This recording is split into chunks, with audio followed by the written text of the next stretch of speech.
எங்களது தந்தையார் குரலடி செம்மல் புலவர் திரு க. கிருட்டிணன் அவர்களுடைய புகழஞ்சலிக்கு வந்திருக்கின்ற அனைவரையும் வரவேற்கிறேன். முதல் நிகழ்வாக எங்களுடைய தந்தையார் அவர்களுடைய படத்தினை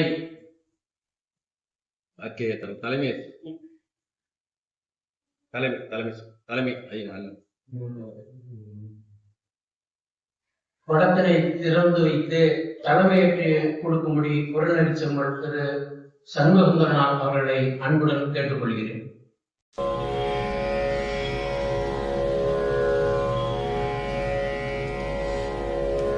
ஜென்மம் நிறைந்தது சென்றவர் வாழ்க, சிந்தை கலங்கிட வந்தவர் வாழ்க, நீரில் மிதந்திடும் கண்களும் காய்க, நிம்மதி நிம்மதி யோவிடம் சூழ்க. ஜனனமும் பூமியில் புதியது இல்லை, மரணத்தை போலொரு பழையதும் இல்லை, இரண்டும் இல்லாவிடில் இயற்கையும் இல்லை, இயற்கையின் ஆணைதான் ஞானத்தின் எல்லை. பாசம் உலாவிய கண்களும் எங்கே, பாய்ந்து துழாவிய கைகளும் எங்கே, தேசமளாவிய கால்களும் எங்கே, தீ உண்டதென்றது சாம்பலும் எங்கே. கண்ணில் தெரிந்தது காற்றுடன் போக, மண்ணில் பிறந்தது மண்ணுடன் சேர்க, எலும்பு சதை கொண்ட உருவங்கள் போக, எச்சங்களால் அந்த இன்னுயிர் வாழ்க. பிறப்பு இல்லாமலே நாளொன்றும் இல்லை, இறப்பு இல்லாமலும் நாளொன்றும் இல்லை, நேசத்தினால் வரும் நினைவுகள் தொல்லை, மறதியை போல் ஒரு மாமருந்தில்லை. கடல் தொடும் ஆறுகள் கலங்குவதில்லை, தாரை தொடும் தாரைகள் அழுவதும் இல்லை, நதி மழை போன்றதே வீதி என்று கண்டும் மதி கொண்ட மானுடர் மயங்குவதென்ன. மரணத்தினால் சில கோபங்கள் தீரும், மரணத்தினால் சில சாபங்கள் தீரும், வேதம் சொல்லாததை மரணங்கள் கூறும், விதை ஒன்று வீண்டிடில் செடி வந்து சேரும். பூமிக்கு நாம் ஒரு யாத்திரை வந்தோம், யாத்திரை தீரும் முன் நித்திரை கொண்டோம், நித்திரை போவது நியதி என்றாலும் யாத்திரை என்பது தொடர்கதையாகும்.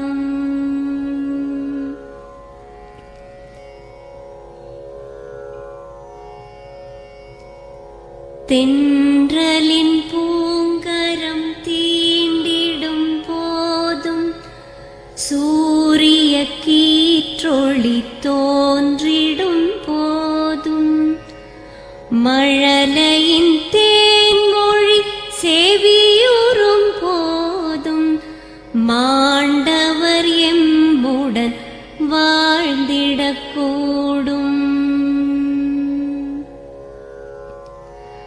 மாண்டவர் சுவாசங்கள் காற்றுடன் சேர்க, தூயவர் கண்ணொளி சூரியன் சேர்க, பூதங்கள் ஐந்திலும் பொன்னுடல் சேர்க, போனவர் புண்ணியம் எம்முடன் சேர்க.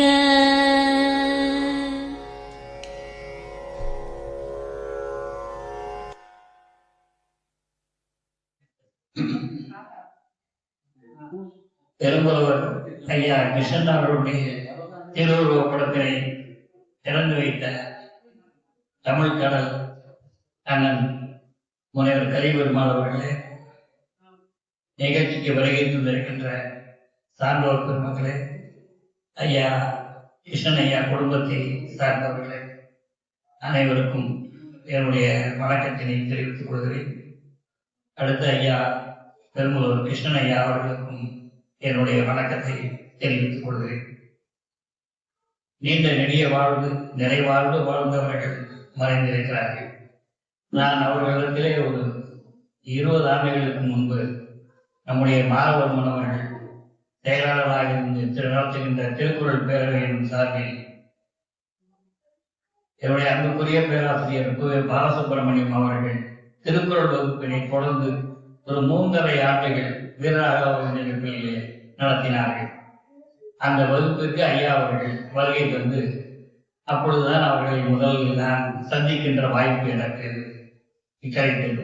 கிடைத்தவுடனே நாங்கள் உடனே பழகிவிடவில்லை. வகுப்பிலே ஐயா புயப்பா அவர்களிடத்திலே அவர்கள் கேட்கின்ற சந்தேகங்கள் அவர்கள் எழுப்புகின்றவர்களுக்கு ஐயா புயப்பா தான் பதில் சொல்ல முடியும். இவ்வளவு ஆழமாக அவர்களிடத்திலே கேள்வி கேட்பார்கள், சந்தேகங்களை கேட்பார்கள். இவ்வளவு கேட்ட பிறகுதான் நான் அவர்களை பற்றி தெரிந்து கொள்ள முயற்சி செய்து அவர்களுடன் பழக ஆரம்பித்தேன். அவர்களிடத்தில் இருந்த ஆழ்ந்த புறமையும் மிகுந்த அடக்கமும் தான் என்னை அவர்களிடத்திலே நெருங்கி பழகுகின்ற ஒரு வாய்ப்பினை அளித்தேன். ஒரு தந்தை மகன் என்ற அளவுக்கு நான் அவர்களிடத்திலே மரியாதையும் பாசமும் வைத்திருந்தேன்.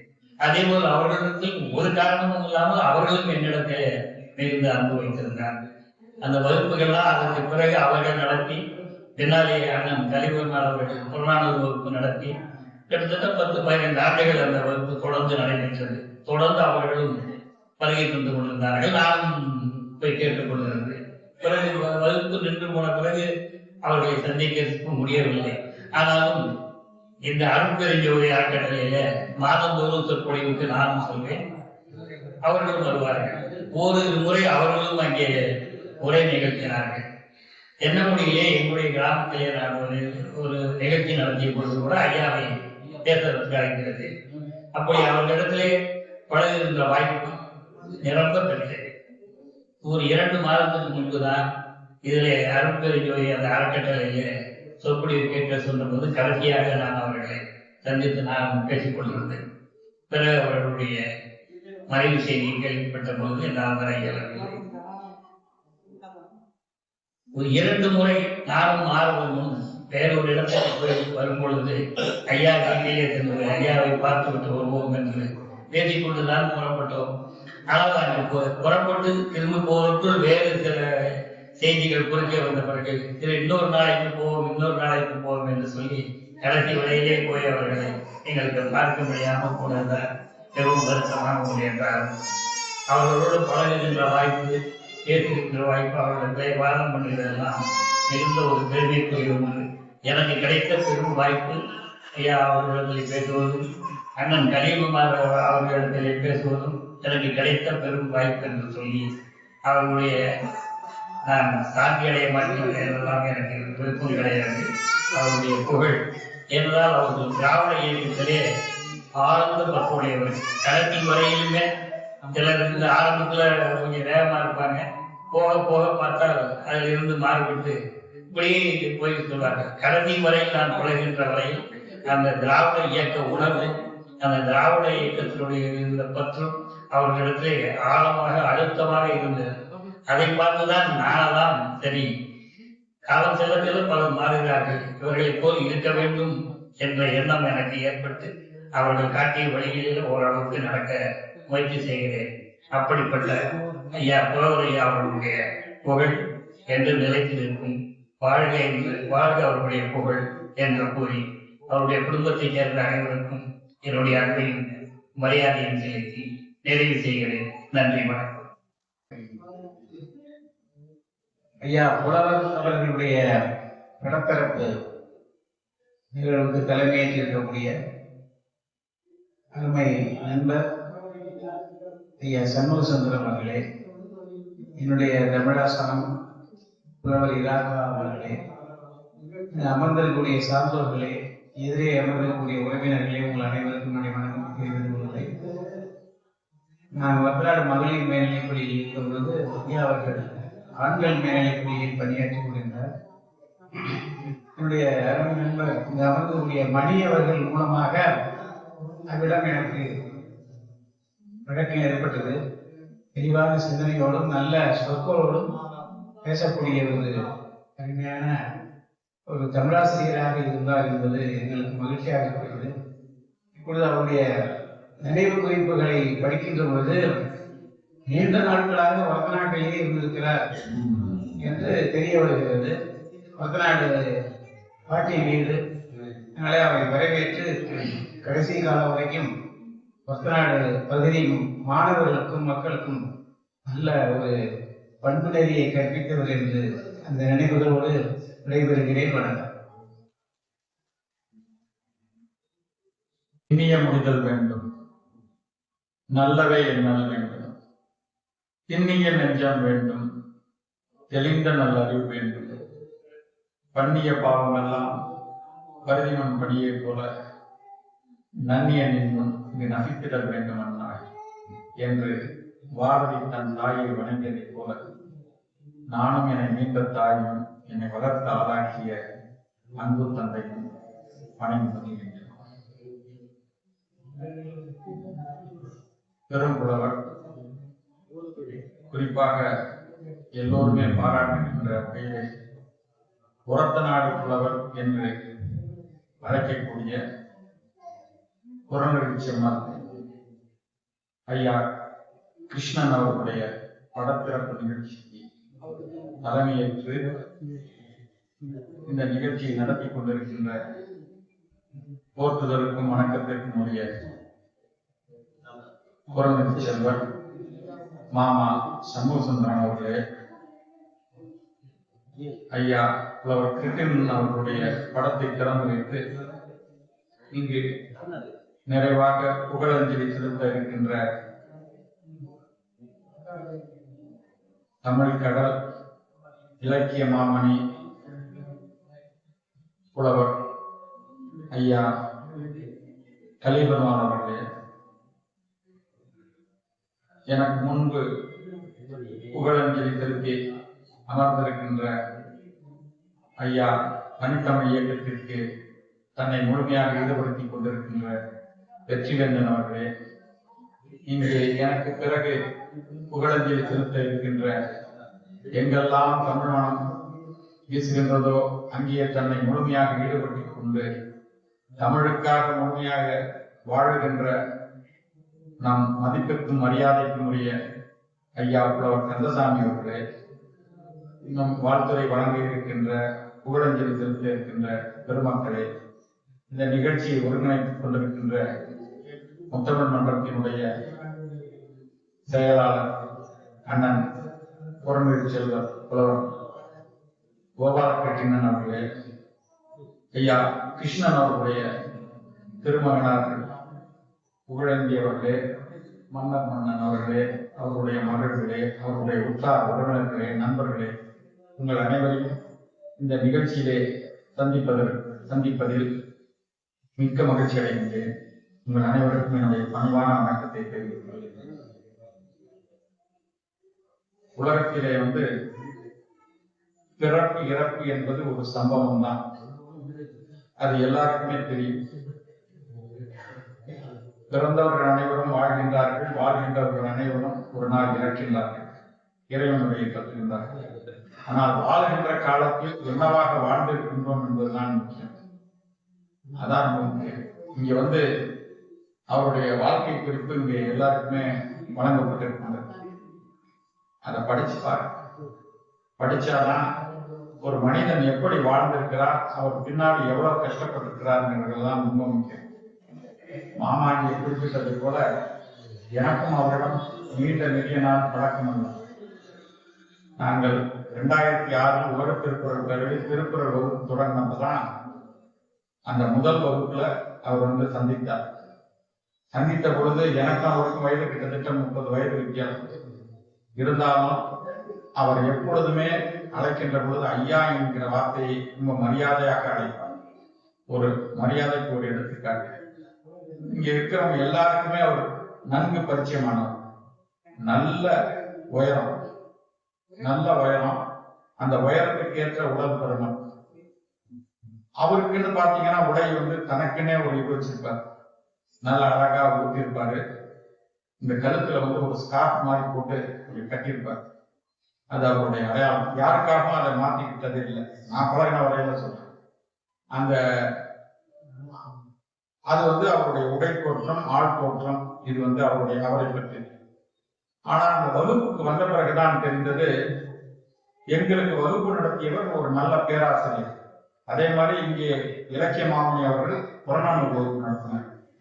அந்த வகுப்புல கடைசி பெஞ்சில தான் உட்கார்ந்துருப்பாரு ஐயா புலவர் கிருஷ்ணன்.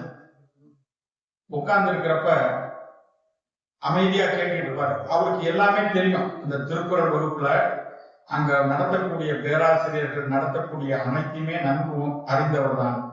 ஆனாலும் நமக்கு தெரியுங்கிறத ஒரு நாள் காட்டிக்கிட்டது. இதுதான் அவருடைய சிறப்பு. தெரியும்னு ஒரு நாளும் காட்டிக்கிட்டது இல்லை. அதே மாதிரி வகுப்புக்கு வராம இருந்ததே இல்லை. எந்த வயது? கிட்டத்தட்ட ஒரு 20 வருஷத்துக்கு முன்னாடி 2005 அப்ப கிட்டத்தட்ட அவருக்கு 70 வயது, 74 வயது, 70 வயது கிட்ட. 70 வயதுல அந்த வகுப்பை கேட்கணுங்கிற ஆர்வத்துல வந்தாரு. வந்ததோடு மட்டுமல்லாம நல்ல வினாக்களை, நல்ல ஐயங்களை அவர் அதற்கு பதில் தெரிந்திருந்தாலும் கூட பிறர் தெரிந்து கொள்ள வேண்டும் என்பதற்காக கேட்பாங்க. ஆசிரியர்களும் அதற்கு ரொம்ப நல்ல விளக்கம் கொடுப்பாங்க. அந்த வகையில் ஒரு சிறந்த தமிழ் ஆர்வம் கொண்டு தமிழை நன்கு கற்றுணர்ந்தவர். அதான் நான் அவரை பற்றி சொல்லக்கூடிய செய்தி. தமிழை பற்றி, நம் செம்மொழியை பற்றி நல்ல ஆழமாக கற்றுணர்ந்தவர். அந்த குடும்பத்துல நீங்க எல்லாம் பிள்ளைகளாக பிறந்திருப்பது, அந்த குடும்பத்தை சார்ந்தவர்கள் என்பது, தமிழ் குடும்பம் என்பது மிகவும் நாங்கள் எல்லாம் உங்களை வணங்குகிறோம், போற்றுகின்றோம். அது வந்து என்னை மிகவும் கவர்ந்த செய்தி. அடுத்தது வந்து நேரம் தவற மாட்டார், காலம் தவற மாட்டார், காலத்தை மதிப்பார். வருவாரு, வகுப்பு கேட்பாரு, வகுப்பு முடிஞ்சோடனே அவர் பாட்டு கிளம்பி போயிடுவார். இதான் அவருடைய செய்தி. அப்புறம் பிறகு வந்து மாமா சொன்ன மாதிரி இங்க தென்னங்குடி கிராமத்துல பேசினாரு.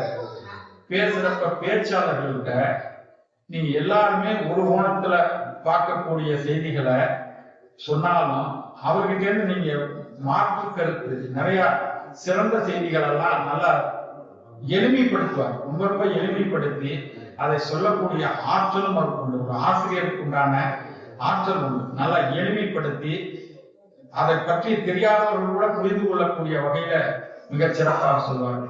அவருடைய செயல்பாடுகள், அவருடைய உணர்வுகளை எல்லாம் பார்த்தோம்னா தஞ்சாவூர் உலக திருக்குறள் பேரவை அவருக்கு புறநெறி செம்மல் விருது கொடுத்து அவருக்கு நாங்கள் சிறப்பு செய்தோம்.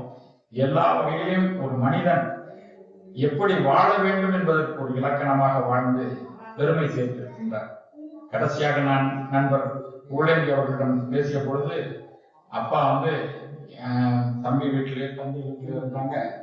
இருந்தப்ப அவருடைய உடையை அவரே துவைத்துக் கொண்டு இருந்த பொழுதுதான் தவறி விழுந்தது. அந்த இதுலதான் அவருடைய மறைவு அப்படின்னு சொன்னார். அதனால இதுல என்ன தெரியுதுன்னா, 92 வயதுல எந்த அளவுக்கு ஊக்கமா தன்னைத்தானே யாருடைய உதவியும் பிறர் உதவியெல்லாம் இல்லாம ஒரு மனிதனால் நல்ல மகிழ்ச்சியாக வாழ முடியும் என்பதற்கு ஒரு எடுத்துக்காட்டாக வாழ்ந்தவர் நம்முடைய மறைந்த புலவர் புறநெறி செம்மல் கிருஷ்ணன் அவர்கள் வந்து நமக்கெல்லாம் ஒரு சிறந்த எடுத்துக்காட்டு. அவரை பற்றி பேசணும்னா நிறைய பேசணும். கடைசியா நாங்க வந்து சந்திச்சது, நான் சந்திச்ச மாணவன் தான் சந்திச்சோம். அருட்பெரும் ஜோதி அறக்கட்டளையில அவங்க சொற்பொழிவு கேட்டுட்டு உட்கார்ந்து இருந்தாங்க. அப்புறம் புறப்பட்டு நான் போயிட்டு வரேன்னாங்க. அதான் நாங்க கடைசியா சந்திச்சது. அப்ப கேட்டோம் உடல்நலம் எப்படி இருக்குன்னு. இருக்கேன், எப்ப நான் அப்படின்ட்டு முடிச்சாங்க. கடைசியா அவருடைய மறைவுக்கு பிறகு அவருடைய இறுதி அஞ்சலி செலுத்துவதன் போதுதான் பார்த்தேன். எனக்கு அவர் ஒரு சிறந்த ஆசிரியராகவும் எப்படி வாழ வேண்டும் என்பதற்கு ஒரு எடுத்துக்காட்டாகவும் வாழ்ந்திருக்கின்றார். அதுல குறிப்பிட்டது போல நெருநல் உளமுருவன் இன்றில்லை என்னும் பெருமை உடைத்து இவ்வுலகினன் என்று வள்ளுவர் சொல்வார். அந்த நேற்று இருந்தவர் இன்று நம்மிடையே இல்லை என்பது ஒரு செய்தி. ஆனால் எல்லாருமே சொல்வார்கள் நேற்று பாடமாக இன்று படமாக இருப்பவனாக பாடமாக இருப்பார்கள் என்றெல்லாம் சொல்வார்கள். நான் உண்மையிலேயே சொல்கின்றேன், புலவர் கிருட்டிணன் ஒரு தனி மனிதர், நல்ல மனிதர், ஊக்கத்தால் உயர்ந்தவர், நல்ல நிறைய அவரை பத்தி அவருடைய குடும்பத்தாருக்கு தெரியும். தன்னுடைய உழைப்பால் ஒரு புலவராக இருந்து 2 மகன்கள் 2 மகள்களை வளர்த்து இன்னைக்கு அது ஒரு பெரிய ஆலமரமாக உருவாக்கி இருக்காங்க. நல்லா படிக்க வைத்து அவர்களை நல்ல பதவிகளில் அமர்த்தி வைத்து, அதுவும் ஆசிரியர் பணிகள் எல்லாம் அமர்ந்து இருக்கிறார்கள். இருந்து பணி நிறைவேறி பெற்றிருக்கிறார்கள். அவருடைய பேர பிள்ளைகள் எல்லாம் திருமணமாகி கொள்ளு பேர பிள்ளைகள்லாம் 4வது தலைமுறை வரைக்கும் இருக்கிறதுங்கிறது அந்த குடும்பத்துக்கு ஒரு பெருமையான செய்தி. பெருமைக்கும் ஏனைய சிறுமைக்கும் தத்தம் கர்மமே கட்டளைக்கல் என்று வள்ளுவர் சொல்வார். அந்த கட்டளைக்கல்லாகவே பெருமைக்கு கட்டளைக்கல்லாகவே இருந்தவர் புலவர் கிருட்டிணன் என்று சொல்லி அவருடைய ஆன்மா சாந்தி பெற நாம் அனைவரும் பிரார்த்திப்போம் என்று கூறி இந்த நல்ல வாய்ப்பு கொடுத்த உங்கள் அனைவருக்கும் நன்றி பாராட்டுகின்றேன். அவருடைய நினைவுகளை அவருடைய குடும்பத்தாரும் உலக திருக்குறள் பேரவையும் என்றும் போற்றும் என்று சொல்லி விடைபெறுகின்றேன். நன்றி, வணக்கம். அனைவருக்கு வணக்கம். புலவர் ஐயா அவர்கள் எங்களோடு பயணித்தவர். அவரோடு நாங்கள் கூடவே இருந்து வாழ்ந்தவர்கள். விளையாட்டில் மிக்க ஆர்வம் கொண்டவர். பேட்மிண்டன் விளையாடினார்னா சான்ற வகையில நாங்க மணி இந்த டீமே ரொம்ப அற்புதமா விளையாடுறோம். அவருடைய ஏஜுக்கு அவர் அடி விடாத குடி அப்படி ரொம்ப அற்புதமா விளையாடுறோம். அது மாதிரி சிக்கனத்தை அவர்களிடம்தான் நாம் கற்றுக்கொள்ள வேண்டும்.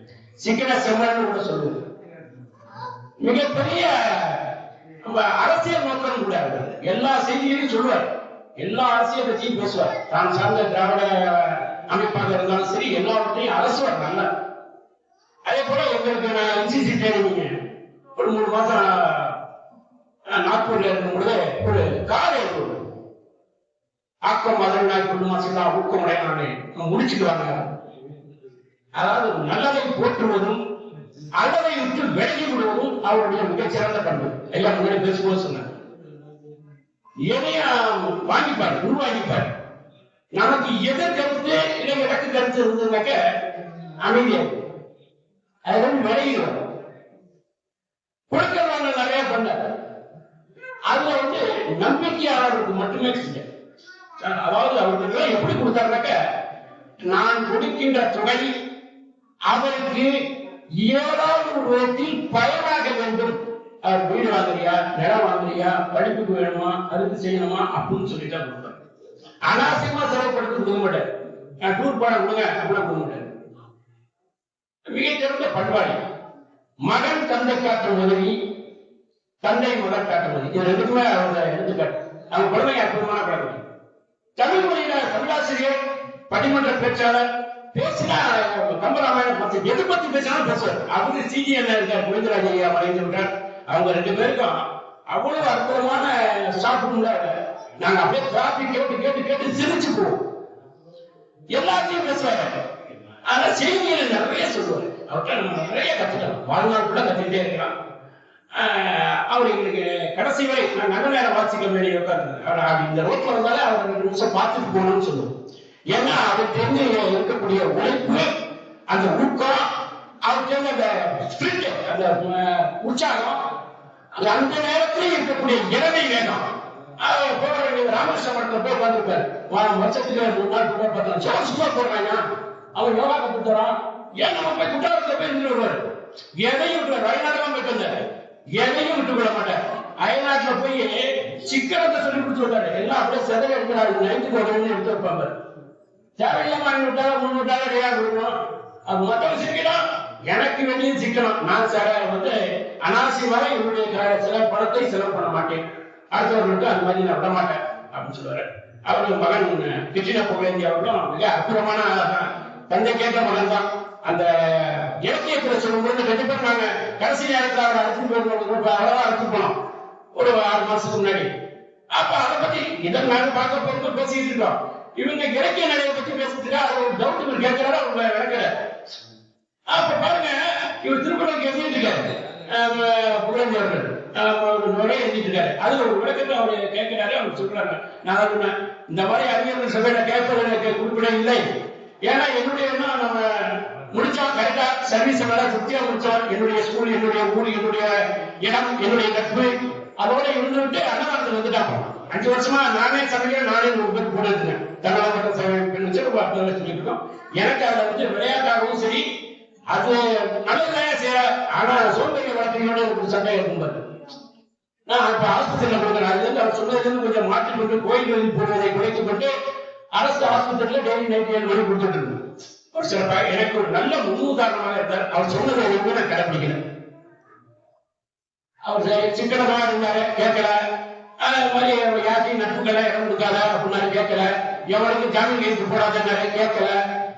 எதெல்லாம் சொன்னாலும் அதெல்லாம் நான் கேட்கல. அதனால நம்ம குறைஞ்சிக்கன்னு சொல்ல முடியாது. ஆனால் இழந்து விட்ட பலவற்றை அது கொஞ்சம் இழப்புதான். ஏன்னா முழுவதுடைய பெட்ரோல் சொல்லி கேட்கலாம். அவர் நம்ம பெட்ரோல் தான். அவர் சொன்ன நான் கேட்கிறேன். அதனால நல்ல மனிதன், நல்ல மக்கள் ஆகட்டும், மரபுமன் ஆகட்டும், வெண்ணிலாவாகட்டும், ஊராகட்டும், எல்லாருமே அற்புதமான பெண்மணி ஆகட்டும், அத்தனை நல்ல குழந்தைகளை பெற்றெடுத்து நல்ல தந்தை அவர் முத்திரையை பதிச்சு விட்டு சென்றிருக்கின்றார். அவர் புகழ் காலங்காலமாக இருக்கிறோம். அவருடைய சொற்றொடரில் ஏதாவது ஒன்றை நாம் பின்பற்றினாலே வாழ்க்கையில் நாம் முன்னேறும் என்பதை வாய்ப்புக்கு நன்றி வைத்துக் கொள்கிறேன். இந்த அவையை அலங்கரித்து சிறப்பித்துக் கொண்டிருக்கும் உங்கள் அனைவரையும் முதலில் வணங்கி மகிழ்கின்றேன். புலவர் அவர்கள் எனக்கு ஆசான், தாய், தந்தை, உறவினர். அவர்களுடன் சேர்ந்து யாரும் கெட்டாரில்லை. அவர் சொல்லை மதித்தவர்களெல்லாம் உயர்ந்திருக்கிறார்கள். அதற்கு நான் ஒன்று, இதை என்னால் மறக்க முடியாது. என்னுடனே இருந்தவர்களால். அதே போல மண்ணில் நல்ல வண்ணம் வாழலாம் மைகளும் எண்ணில் நல்ல கிடைக்கு யாரும் ஒரு குறைவில்லை. நல்லில் லககுரு கழுமழ வளநகர் பெண்ணில் நல்லாருக்கு பெருந்தகையிலே திருஞான சம்பந்தரை வாழ்க்கையாளர் கொண்டிருப்பாங்க. அதே மாதிரி தாருக்கு வந்து அவங்க துணையா இந்த பாட்டுக்கு இணங்க இருந்தாங்க. ஒருத்தரை ஒருத்தர் ஒற்று நோக்குவார்கள். என்ன செய்தாலும் இருவருக்கும் தெரியும், கலக்காமல் எதுவும் செய்ய மாட்டார்கள். நாமும் மதவரை போல நமது குடும்பங்களிலே கடந்து தீவோமானால் புலவாது. எனது ஆசிரியர் மாதிரி எல்லோரும் இருப்போம். அது மட்டுமல்ல, ஐயா அவர்கள் சொன்னார்கள், அவர் சொல்வதை கேட்டால் யாரும் கெட்டு போவதில்லை. அது 100க்கு 100 அது உண்மை. ஒரு சின்ன நிகழ்வு பட்டினத்தா பாடலிலே நிறைய இருக்கு. இருந்தாலும் 2 எடுத்தவர்கள் சொல்றாங்க. தேடிய செல்வம் என்ன, தேடி புதைத்த திரவியம் என்ன, கூட வருவது பாவ புண்ணியமே. இவர் அந்த வகையில நிறைய எல்லாரும் செஞ்சிருக்காரு. அவரை சார்ந்தவர்கள் கூட நலமாக இருக்கிறார்கள். அதே போல அவர் மகன் புகழேந்தி அவர்களும் மருமகள் கீதா அவர்களும் எல்லோருக்குமே உதவிகரமா இருந்தவர்கள். எனக்கும் உதவிகரமாக இருந்தவர். அதை மாற்ற முடியாது. அவர் தந்தை எவ்வாறு இருந்தாரோ அதே மாதிரியே அவங்க கொடுத்து விட்டாங்க. என்ன கையா சொன்னாங்க, தெரிஞ்சுக்கணும். புகழேந்தி அவர்கள் நான் பொழுது கோட்டூர்ல இருந்து ஒரு பிளாக்ல மேனேஜரா இருந்தேன். புயல் வெள்ள நிவாரண காலத்துல இவர் அங்க ஆசிரியரா இருந்தார். இவர் சொந்த செலவுல அந்த கிராமத்துல உள்ள அத்தனை உண்மைக்கும் வேட்டி சட்டை கேட்காமலே செஞ்ச மாபெரும் கொடையாளி. இது இன்னும் அந்த ஊர்ல உள்ளவங்க வந்து அவர் இங்க வாழ்ந்துகிட்டு இருக்காரு. ஒட்டூர்ல அவருடைய வேலை செஞ்ச பள்ளிக்கூடத்துல உள்ள ஊர்ல உள்ளவங்க ஒரு பேரை நிலைநாட்டிட்டாரு. அதே மாதிரி அவர் சூரனா இருந்த காலத்துல 11th கிளாஸ் எடுக்கிறாரு. பக்கத்துல தென்னம் நடந்த ஒரு கிராமம் கடற்கூடின ஒரு கிராமம் போக்கி எல்லாரையும் அது மீறுவாங்க. ஐயா கிளாஸ் எடுத்தாக்கா பக்கத்துல அப்படியே வந்து கேட்பாங்க, சாக்கு கிளாஸ் முடிஞ்சோம் எடுங்க நாங்களும் கேட்டோம்னு.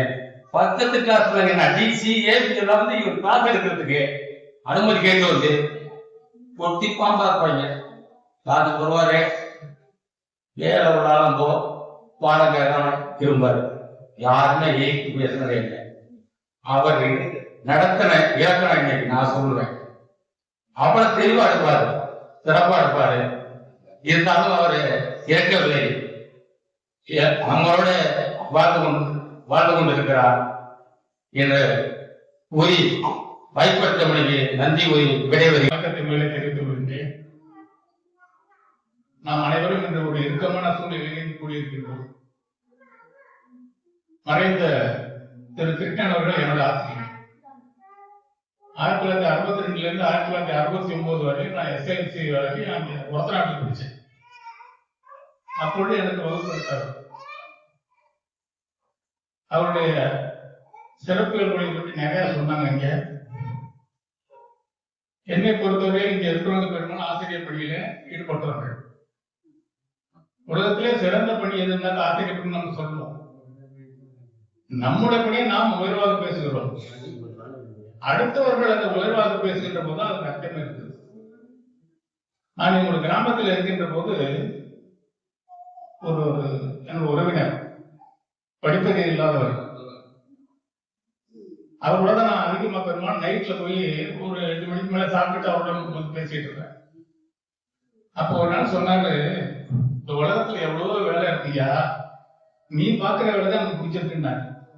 நான் சொன்னேன், நான் என்ன டீச்சர் தானப்ப, இங்கிலீஷ் டீச்சர். ஏன்னா உலகத்துல எவ்வளவு கலெக்டர் உத்தியோகம் இருக்குது, டாக்டர் உத்தியோகம் இருக்கு, எவ்வளவு வேலை இருக்குது, என்ன போய் பெருசா சொல்றீங்க. இந்த பிள்ளைங்க கண்டெல்லாம் தொடர்ந்து வைக்கிறப்ப அந்த பாய்ச்சல் உனக்கு தான் கிடைச்சிருக்குன்னா. இதுல நம்ம தெரிஞ்சுக்க வேண்டியது ஒரு படிப்பறிவு இல்ல, மேல சட்டப்படம் இல்ல, வேஷ்டி கொண்டோட எங்க வேணாலும் எந்த ஊருக்கு வேணாலும் போகும். அப்படிப்பட்ட மனிதர் அதை சொன்னதை பார்த்துட்டு உண்மையில மீசிலிருந்து போனாங்க. நம்முடைய பணியுடைய உயர்வு வந்து இன்னொருத்தர் சொல்றாரு, இந்த துறைக்கு சம்பந்தம் இல்லாத. அதனால நான் தஞ்சாவூர் டிஸ்ட்ரிக்ட் உள்ள ஆபீசர், திருவாரூர் டிஸ்ட்ரிக்ட் ஆபீசர், திருச்சிக்கு ஆபீசர், இந்த 3 டிஸ்ட்ரிக்ட்ல வர பத்தி பேசாம இருந்தது. ஹெட்மாஸ்டர்ஸ் மீட்டிங் நடந்துச்சுனாக்கா அசோசியேஷன் அதை சொல்லுவேன். உங்களுடைய பணி சாதாரண பணி அல்ல. ஒரு படிப்பறிவாளர் நம்மளோட பணியில எவ்வளவு உயர்ந்த இடம் வச்சிருக்காரு, அதை நீங்கள் உணர்ந்து கொள்ளுங்கள் என்று நான் அடிக்கடி கூறுவதுண்டு. நம்முடைய ஆசிரியருடைய இழப்பு மிகப்பெரிய இழப்பு. தந்தை பெரியார் கூறுவார், அவருடைய மனைவி இறந்த போது அவர் அதிகமாக வருத்தப்படவில்லை. அவருடைய அண்ணன் மகன் 20 வயது நிரம்பியவன் வெளிநாட்டுக்கு போய் படிச்சுட்டு வந்தான், அவன் இறந்த போது அதிகமாக வருத்தப்படவில்லை. ஆனால் திராவிட இயக்கத்தினுடைய தூண் நீதி கட்சியினுடைய தலைவர் ஏடி பன்னீர்செல்வம் மறைந்த போது மிக அதிகமாக வருத்தப்பட்டார். அருமை பன்னீர்செல்வம் நீ மறைந்து விட்டாயா என்று இறைவனுடைய எழுதினார். அது என்ன காரணம் சொன்னாங்கன்னாக்க, இது தனிப்பட்ட இழப்பு, என்னுடைய மனைவி இழந்தது எனக்கு தனிப்பட்ட இழப்பு, என் அண்ணன் மகனை இழந்து தனிப்பட்ட இழப்பு, ஆனால் பன்னீர்செல்வத்தை இழந்து சமுதாயத்துக்கு இழப்பு. அதற்கு பின்னாலே அவர் அந்த காலத்துல அந்த பழைய கதையெல்லாம் உங்களுக்கு தெரியுமான்னு தெரியல, அன்னைக்கு அவங்க போட்ட அடித்தளத்துல நம்மள நீ சட்டப்பட்டு நான் நிக்கிறேன்னு அதான் காரணம். எல்லாருமே அப்படிதான். அவ்வளவு பெரிய தலைவர் அவர் இருந்தது வந்து அவரால் சரியாக தாண்டி கொள்ள முடியாது. அதனாலதான் அவர் முடிவு எழுதி விட்டார் அப்படின்னு சொல்றாரு. நம்ம இறந்தன்னு சொல்றேன், அவர் பெரியார் வார்த்தை முடிவு எழுதி விட்டார். அவர் பொறுத்தவரை என்ன நினைப்பாருனாக்க, இப்ப 92 வயதுல இறந்திருக்கார் நம்முடைய புலவர் அவர்கள். இது வந்து ஒரு நிறைவாழ்வு.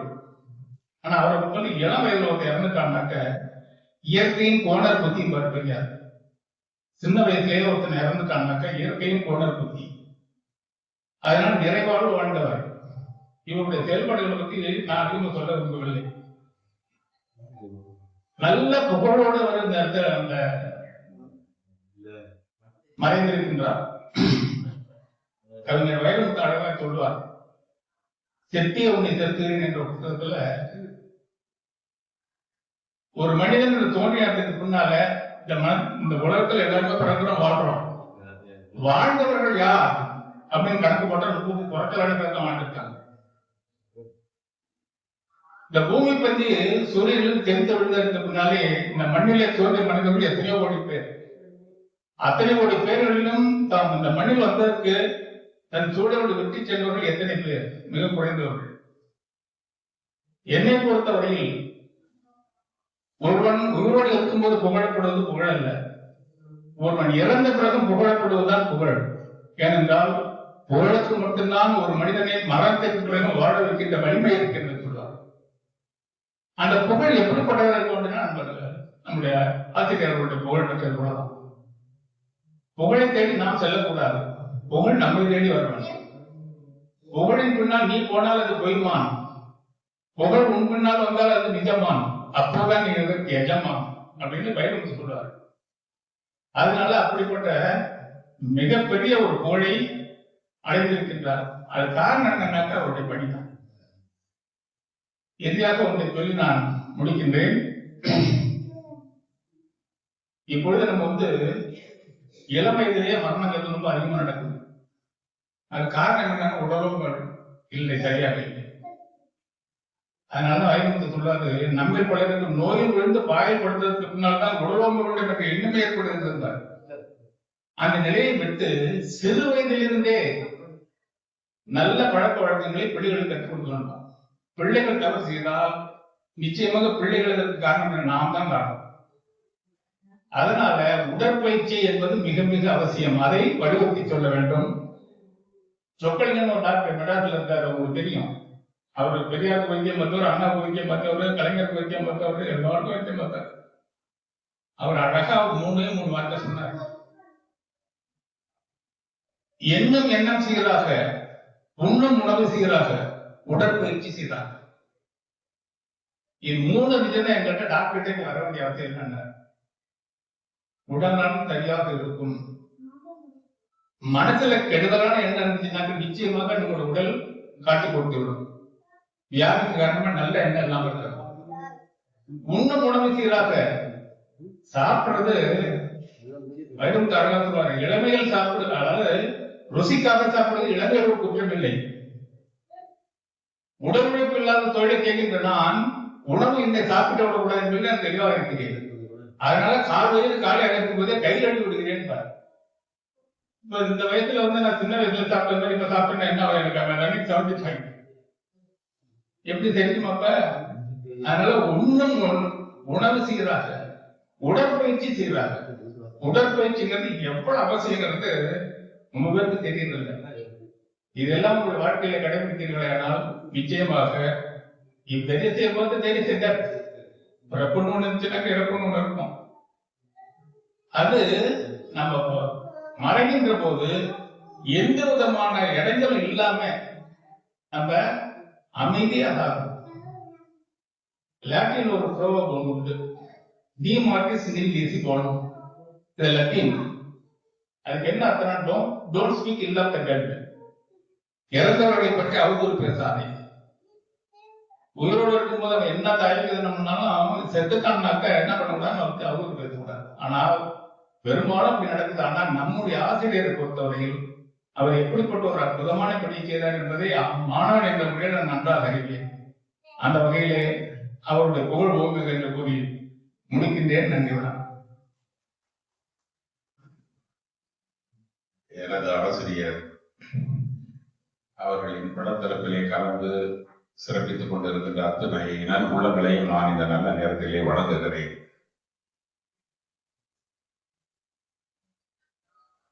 நான் வடத்தநாட்டில இருந்து மன்னாருடைய போற வழியில ஒரு 5வது மைல்ல ஒக்கநாடு கீழூர் அப்படிங்கிறத எனக்கு ஊர். எங்க பள்ளியில சுமார் 3 ஆண்டுகள் முழுமையாக ஆசிரியர் பணி மேற்கொண்டார். அவர்களிடம் படித்த மாணவன் என்ற உரிமையில் ஏன் ஒரு அமைதியில் கூட நான் பேச முடியும். அவர்களை பற்றி சொல்லணும்னா மாணவர்களை அறிந்ததை விட மாணவர்களின் பெற்றோர்களை அதிகமாக சார்ந்து தெரியும். எங்க ஊருக்கு வந்தாங்கன்னா சார தெரியாத நபர்களே இருக்க முடியாது. எங்க ஊர்ல இருக்க பெரிய மனுஷன் அத்தனை பேருக்கும் சார நல்லா தெரியும். அந்த அளவுக்கு அவர்களோட ஒன்றி பிணைந்து பழகக்கூடிய ஒரு நல்ல ஆற்றல் உள்ள மனிதர். அப்படிப்பட்டவரிடம் படித்ததுங்கிறது எனக்கு ஒரு மிகப்பெரிய மகிழ்ச்சி, பெருமை என்று கூட சொல்லலாம். என்ன ஒரே ஒரு இடையில தடங்கள்லாம், பள்ளி முடிஞ்சது, கல்லூரி முடிஞ்சது, பணி கிடைச்சது. பணியில எனக்கு ஆசிரியர் பணி கூட கிடைச்சது. அந்த நேரத்துல நான் நினைச்சேன், ஆசிரியர் பணி லேசி ஜாப், அதாவது சோம்பேறி பணின்னு நான் நினைச்சுக்கிட்டு அதை தவிர்த்துட்டு அரசு பணி, அதாவது கூட்டுறவுத்துறையில ஒரு அரசு பணி, அந்த பணியில போய் ஜாயின் பண்ணேன். அங்க ஜாயின் பண்ண பிறகுதான் ஆசிரியர் பணியோட உண்மையிலேயே புனிதமான பணி எந்த அளவுக்கு மகத்துவம் வாய்ந்தது அப்படிங்கிறத நான் என்னால முழுமையா வளர்ந்து இருந்தது. இனியும் அது முடிஞ்சு போச்சு, அதை பத்தி எல்லாம் இன்னும் பேச முடியாது. நானும் பணி ஓய்வு பெற்று 16 ஆண்டுகள் ஆகிவிட்டது. பணி ஓய்வு பெற்று தஞ்சைக்கு வந்த பிறகுதான் மீண்டும் சாரோட தொடர்பு ஏற்படுத்தக்கூடிய ஒரு நல்ல வாய்ப்பு எனக்கு கிடைச்சது. அந்த வாய்ப்புல நான் அடிக்கடி தொடர்புல இருப்பேன். ஏன்னையும் சார் ஏதாவது ராஜபால் இது போல ஏதாவது செஞ்ச முடியுது, செஞ்சு கொடுக்க முடிஞ்சா செஞ்சு கொடுங்க அப்படின்னு என்கிட்ட ஒரு கோரிக்கையில வைப்பாங்க. என்னால முடிஞ்சதையும் நான் செஞ்சு கொடுத்துட்டு தான் இருந்தேன். கடைசி காலகட்டம் இறப்புங்கிறது ஏதோ பிறப்பு இறப்பு கிடைப்பட்டதுதான் வாழ்க்கை. அந்த வாழ்க்கைங்கிற பகுதியை ஒரு மனுஷன் எந்த அளவுக்கு சிறப்பா செயல்படுத்த முடியுமோ அது சார் செம்மையா செயல்படுத்துறதுனாலதான் இன்னைக்கு அவங்க பிள்ளைங்க எல்லாம் இவ்வளவு சிறப்பா இருக்காங்க. அவருடைய பணியில எந்த தோல்வி இருந்திருந்தா இந்த பிள்ளைங்க இவ்வளவு சிறப்பா கண்டிப்பாக இப்போதைக்கு இருக்க முடியாது. அந்த வகையிலே அவர் மிக நிறைவான ஒரு பணியை செஞ்சிருக்காங்கன்னு தான் நான் கருதுறேன். ஆக நேரம் கருதி அவங்களுடைய ஆன்மா கண்டிப்பாக குடும்பத்தாரையும் உற்றார் உறவினர்களையும் நண்பர்களையும் மானசீகமாக வளர்த்திக் கொண்டே இருக்கும் என்று கூறி விடைபெறுகிறேன். நன்றி. மேடையில் அமர்ந்துள்ள சான்றோர் பெருமக்களுக்கும் அவையில் நிறைந்துள்ள உற்றார் உறவினர்கள் நண்பர்களுக்கும் என்னுடைய அந்த வணக்கத்தை தெரிவித்துக் கொள்கின்றேன். புலவர் ஐயா கிருஷ்ணன் அவர்கள் எப்படி தன்னுடைய பணியை ஆற்றினார், மக்களிடம் எவ்வாறெல்லாம் பழகினார், மாணவர்கள் ஏற்றுக்கொள்ளக்கூடிய வகையில் எத்தகைய முறையில் பணியாற்றினார் என்பதையெல்லாம் இப்பொழுது கேட்டோம். ஆனால் நான் அவருடன் பணியாற்றக்கூடிய வாய்ப்பு இல்லை என்றாலும் தஞ்சைக்கு அவர்கள் வந்த பிறகு அவர்களிடம் பழகக்கூடிய பேசக்கூடிய வாய்ப்பு கிடைத்தது. ஆனால் அதற்கு முன்னரே ஒரு 20 ஆண்டுகளுக்கு முன்பே அவருடைய மூத்த மகனாகிய புகழேந்தி அவர்கள் எனக்கு தொடர்பில் உள்ளவர். ஐயா புலவர் திருக்கணன் அவர்கள் தொடக்கப்பள்ளி ஆசிரியராக இருந்து தமிழ் ஆசிரியராக பதவி உயர்ந்து தன்னுடைய புகழை நிலைநாட்டியுள்ளார். சாதாரணமா பாத்தீங்கன்னா தமிழாசிரியர் என்று சொல்லக்கூடியவர்கள் கல்லூரியிலே சேர்ந்து படித்து அதன் மூலமாக பணியேற்றவர்கள் தான் தமிழை நன்கு ஆராய்ந்து அறிந்தவர்களாக இருப்பார்கள் என்று நாம் அனைவரும் கருதுவோம். ஆனால் ஐயா அவர்களை பொறுத்தவரையில் தான் படித்து பெற்ற அந்த புலவர் பட்டத்தை புலவர் பட்டமாக அல்லது ஊதிய உயர்வுக்கு ஏற்ற பட்டமாக கருதாமல் கல்லூரியில் படிக்கின்ற மாணவர்கள் எத்தகைய கருத்தூன்றி படிப்பார்களோ அதை விட ஆழமாக கற்று, அதை விட விரிவாக கற்று, நுணுக்கமாக கற்று, அதில் உள்ள சந்தேகங்களை ஐயங்களை எல்லாம் போக்குகின்ற வகையிலே தானும் பிறருக்கு போக்குகின்ற வகையிலே வாழ்ந்துள்ளார்கள் என்பதை நான் தஞ்சையில் எங்களுடைய அமைப்புகள் நடத்துகின்ற திருக்குறள் பேரவை அமைப்புகள் நடத்துகின்ற அந்த இலக்கிய கூட்டங்களில், அந்த இலக்கிய வகுப்புகளில் அண்ணன் கலையரசன் அவர்கள் இலக்கிய வகுப்புகள் எடுப்பார்கள். ஐயா பூவேப்பா அவர்கள் இலக்கண வகுப்புகள் எடுப்பார்கள். அந்த வகுப்புகளில் மாணவனை போல அமர்ந்து அந்த பாடங்களை கேட்கும் பொழுது ஐயங்களை அவர்கள் எழுப்பி கேட்கின்ற வினாக்கள் இருக்கின்றது அல்லவா, அது மிக நுணுக்கமாக இருக்கும்.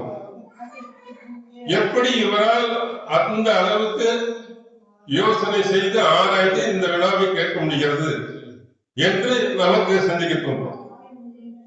அப்படி என்றால் அவர் எந்த அளவுக்கு குறைந்த இலக்கண அறிவு, இலக்கிய அறிவு பெற்றுள்ளார்கள் என்பதை அவர் கேட்கின்ற வினாக்களிலேயே நாம் புரிந்து கொள்ளலாம். அதே போல அண்ணன் அவர்கள் கூட அவர்கள் இறக்கின்ற தருவாயில் முதல் நாள் ஒரு கேள்வி கேட்டார்கள் என்று சொன்னார்கள் ஆக்கே அண்ணன் அவர்கள். எப்பொழுதும் தன்னுடைய வாழ்க்கையில் கற்ற கல்வியை வளர்த்துக் கொள்ள வேண்டும், தொடர்பிலேயே இருக்க வேண்டும், சிந்தித்துக் கொண்டே இருக்க வேண்டும் என்ற ஆற்றல் ஒரு பக்கம். அதே போல சிலர் தான் மட்டும் உயர்ந்தால் போரும், தன் குடும்பம் எப்படியாவது இருக்கட்டும் என்று நினைப்பார்கள். ஆனால் இவர்கள் எல்லா வகையிலும் சிறந்தவர்களாக விளங்கியுள்ளார்கள் என்பது அவர்களுடைய குடும்பத்தை பார்க்கும் பொழுதே நமக்கு தெரிகிறது. இதைத்தான் வள்ளுவர் அவர்கள் தக்கார் தகவல் என்பது அவர் எச்சத்தால் காணப்படும் என்று கூறியுள்ளார். அவர் எத்தகைய தகுதி வாய்ந்தவர் என்பதற்கு எடுத்துக்காட்டாக அவர் 4 மக்களை பெற்றுள்ளார்கள். அந்த மக்களும் நல்ல சிறந்த பணியில் அமர்ந்து நல்ல உயர்ந்த நிலையை அடைந்து அவர்கள் குழந்தைகளை பெற்று அவர்களுக்கும் திருமணம் செய்து எல்லோரும் போற்றுகின்ற வகையிலே தஞ்சை நகரத்திலே வாழ்வாங்கு வாழ்கின்றார்கள். ஆனால் இதில் என்ன ஒரு பெரிய பெருமை என்றால், தஞ்சை நகரத்திலே வாழ்கின்றவர்களை காட்டிலும் உரத்த நாட்டிலே இருந்து உரத்த நாட்டிலே பணியாற்றி அங்கேயே பெரும்பகுதி வாழ்க்கையை கழித்த ஐயா கிருஷ்ணன் அவர்கள் எந்த இடத்தில் இருந்தால் நம்முடைய முன்னேற்றம் சிறப்பாக இருக்கும் என்பதை ஒரு எதிர்காலத்தை கணக்கிட்டு தஞ்சை நகரத்திலே தனக்கும் தன்னுடைய குழந்தைகளுக்கும் சிறந்த இடங்களை தேர்வு செய்து அவர்களை குடியமர்த்தி நல்ல ஒரு நட்பினை ஏற்படுத்தி கொடுத்து நல்ல ஒரு வாழ்க்கையை அமைத்து கொடுத்துள்ளார்கள். அந்த வகையில் அவர்கள் எல்லா பெற்றோர்களை காட்டிலும் மிக சிறந்த பெற்றோராக விளங்கினார், மிக சிறந்த மனிதராக விளங்கினார், மிக சிறந்த ஆசிரியராக விளங்கினார். அவர்களுடைய இழப்பு மிகப்பெரிய இழப்பு. ஆனால் அவர் நிறைவாக வாழ்ந்து நல்ல மூத்த வயதை அடைந்து இறந்துள்ளார்கள். அவர்கள் புகழ் நிலைக்கட்டும் என்று கூறி ஒரு குரல் செலுத்தி நிறைவு செய்கின்றேன். நன்றி. தமிழ் அறிஞர்கள் நிறைந்துள்ள இந்த சபையில் அவர் குடும்ப உறுப்பினர் என்ற பெயரில் என்ற நிலையில் பேச வந்துள்ளேன். என்னுடைய மாமாவை பற்றி நான் சொல்ல வேண்டும் என்றால், அவருக்கு ஒரு அடையாளம் ஒன்று உண்டு. இப்ப காமராஜர் சொன்னோம்னா அவர் முழங்கைக்கு தாண்டி சட்டை போட்டிருப்பாரு, ஒரு நீளமான சட்டை, ஒரு வேஷ்டி அணிஞ்சிருப்பாரு.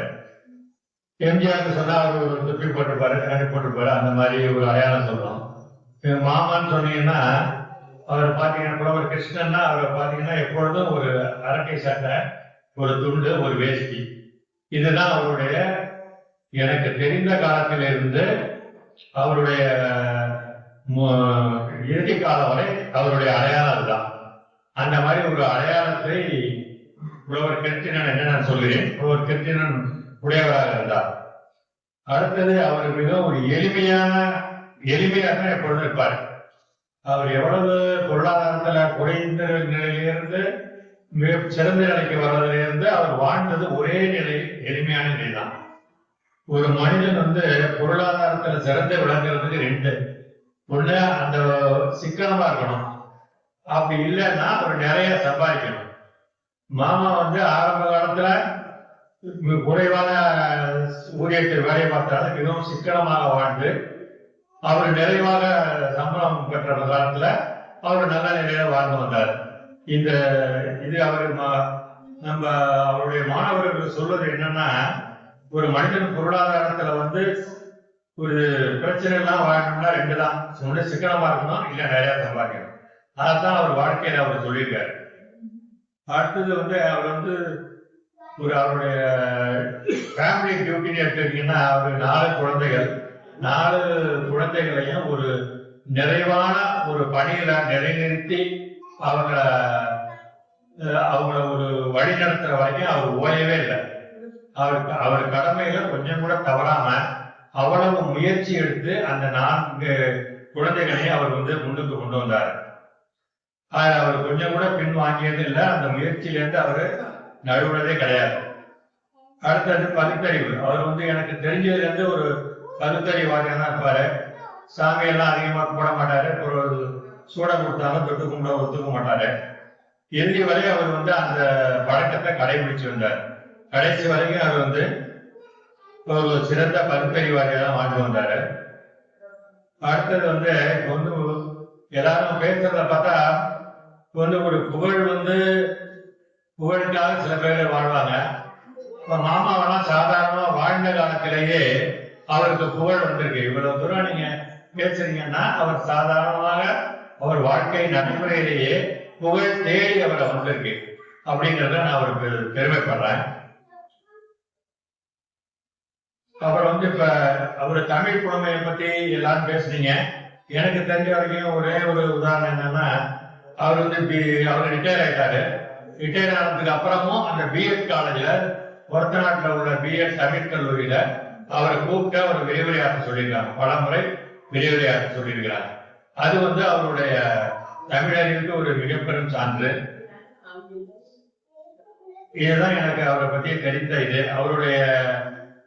அவர் வந்து ஒவ்வொரு முறை ஒரு அறிவுரை சொல்லும் பொழுதும் அந்த அறிவுரை வந்து நிச்சயமா தேவையில்லாம பேசிக்கிட்டே இருக்க மாட்டாரு. சொல்லக்கூடிய ஒரு அறிவுரை ஒவ்வொரு மனிதனும் எடுத்துக்கொள்ளக்கூடியதாகத்தான் இருக்கும். அந்த ஒரு உறவு இப்பொழுது எங்களுக்கு இல்லாமல் இருந்தது எங்கள் குடும்பத்தினருக்கு ஒரு மிகப்பெரிய இழப்பாகவே நான் அதை கருதுகிறேன்.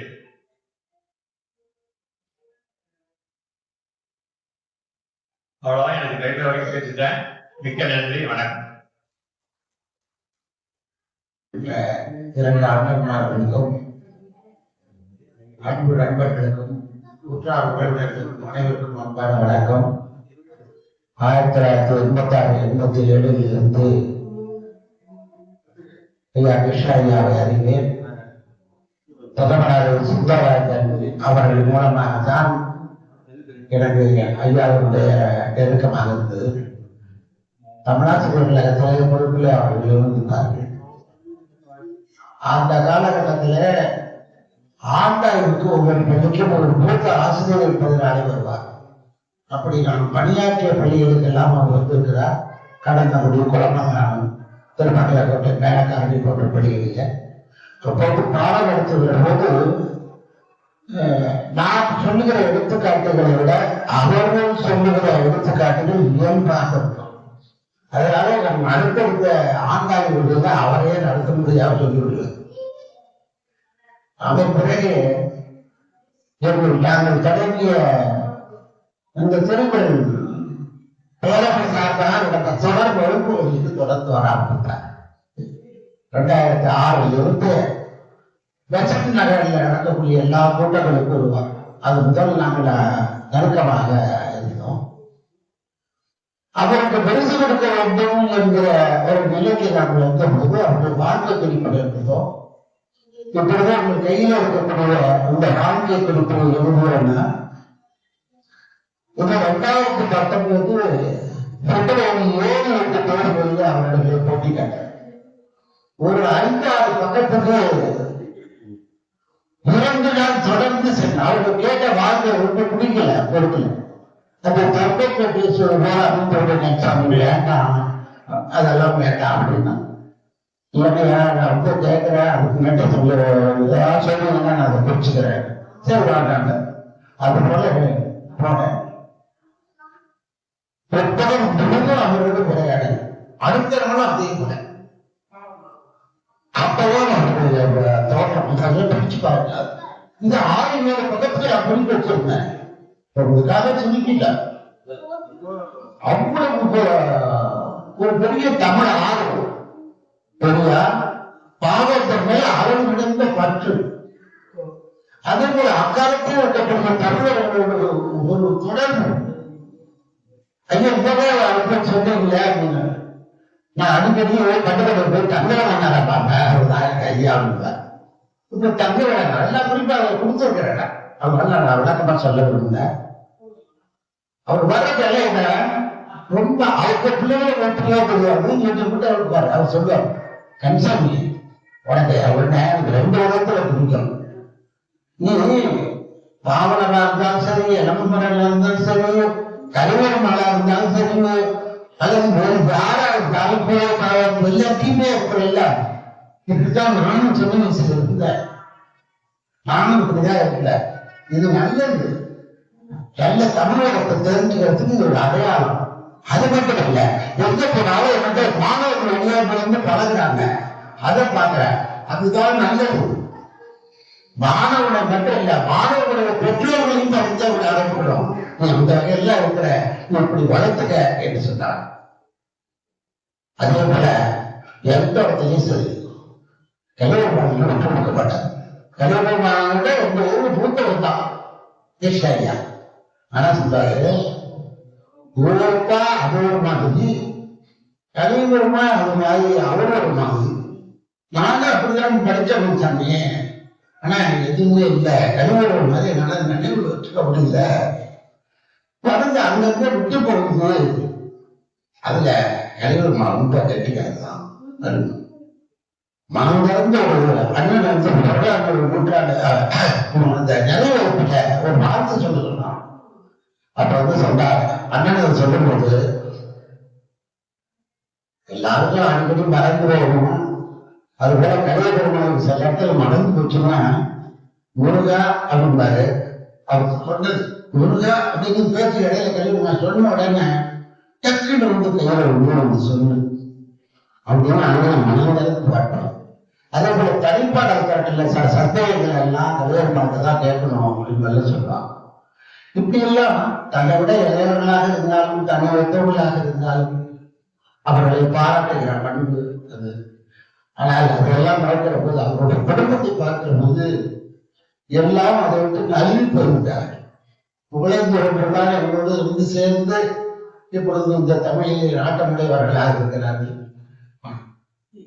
புகழேந்திரனுடைய வெளியிலாகவும் கண்மணியும் தமிழாசிரியர்களாக இருந்தாலும் கூட ஐயா அளவுக்கு இன்னும் வளரணும். அவருடைய குடும்பத்தில் இருக்கிற எல்லா பேரப்பிள்ளைகளும் பொறியியல் துறையில் இருக்காங்க. எனவே அதே பக்கத்தில் இருக்கிற வாழ்வியலுக்கு தேவைதான்.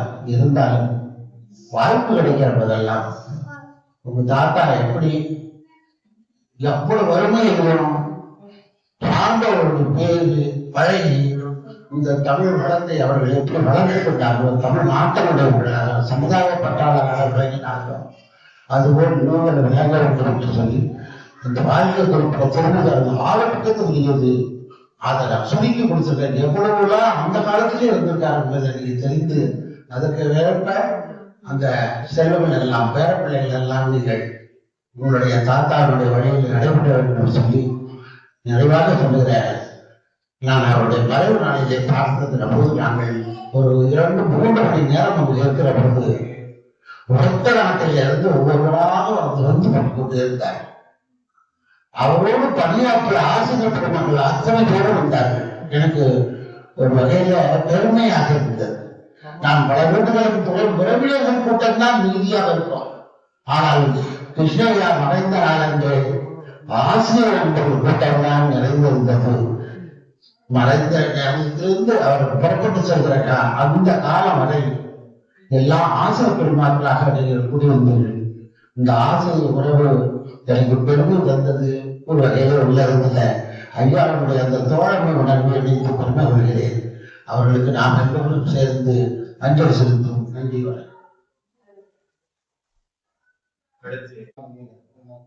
ரொம்ப நெருக்கடியான நேரத்துல நான் உங்க முன்னால் இருக்கின்றேன்.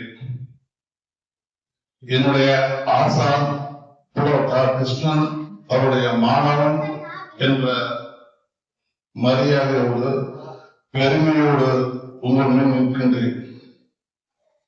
என்ன காரணத்தாலும் என்னை உட்கார வைத்து விட்டார்கள் நீண்ட நேரமாக.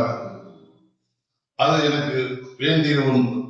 என்னுடைய ஆசிரியர், பெருமைக்குரிய ஆசிரியர், அவருடைய மாணவனான இங்கே சான்றோர் பெருமக்கள் எல்லாம் அவரை பாராட்டி பேசிய விதம், அவருடைய உணர்வுகளை பெயர்ந்து கொண்ட விதம் என்னை மிகவும் மகிழ்ச்சிக்குரியதாகவும் அவருடைய மாணவன் என்ற முறையில் எனக்கு பெருமையாக இருக்கின்றது. இப்படிப்பட்ட ஒரு ஆசிரியரிடம் 71, 72 தமிழாசிரியராகும் எனக்கு 72, 73 என்னுடைய வகுப்பாசிரியராக பழைய SSLCயில் வகுப்பாசிரியராக இருந்ததை எண்ணி நான் பெருமையும் மகிழ்ச்சியும் கொள்கிறேன். இருப்பினும் இங்கே குறிப்பிட்ட ஒரு சிலர் பேசினார்கள், அவர் சொன்னதை கேட்டவர்களெல்லாம் உயர்ந்த நிலைக்கு போயிருக்கிறார்கள் என்று. உள்ளபடியே நான் அவர் சொன்னதை கேட்காத ஒன்று என்னவென்றால், நான் படிக்கின்ற காலத்தில் நீ சிறப்பாக படிக்கிறாய், படிப்பை மட்டும் கவனி, மற்றவற்றை கவனிக்காதே என்று எனக்கு அறிவுரை சொன்னார்.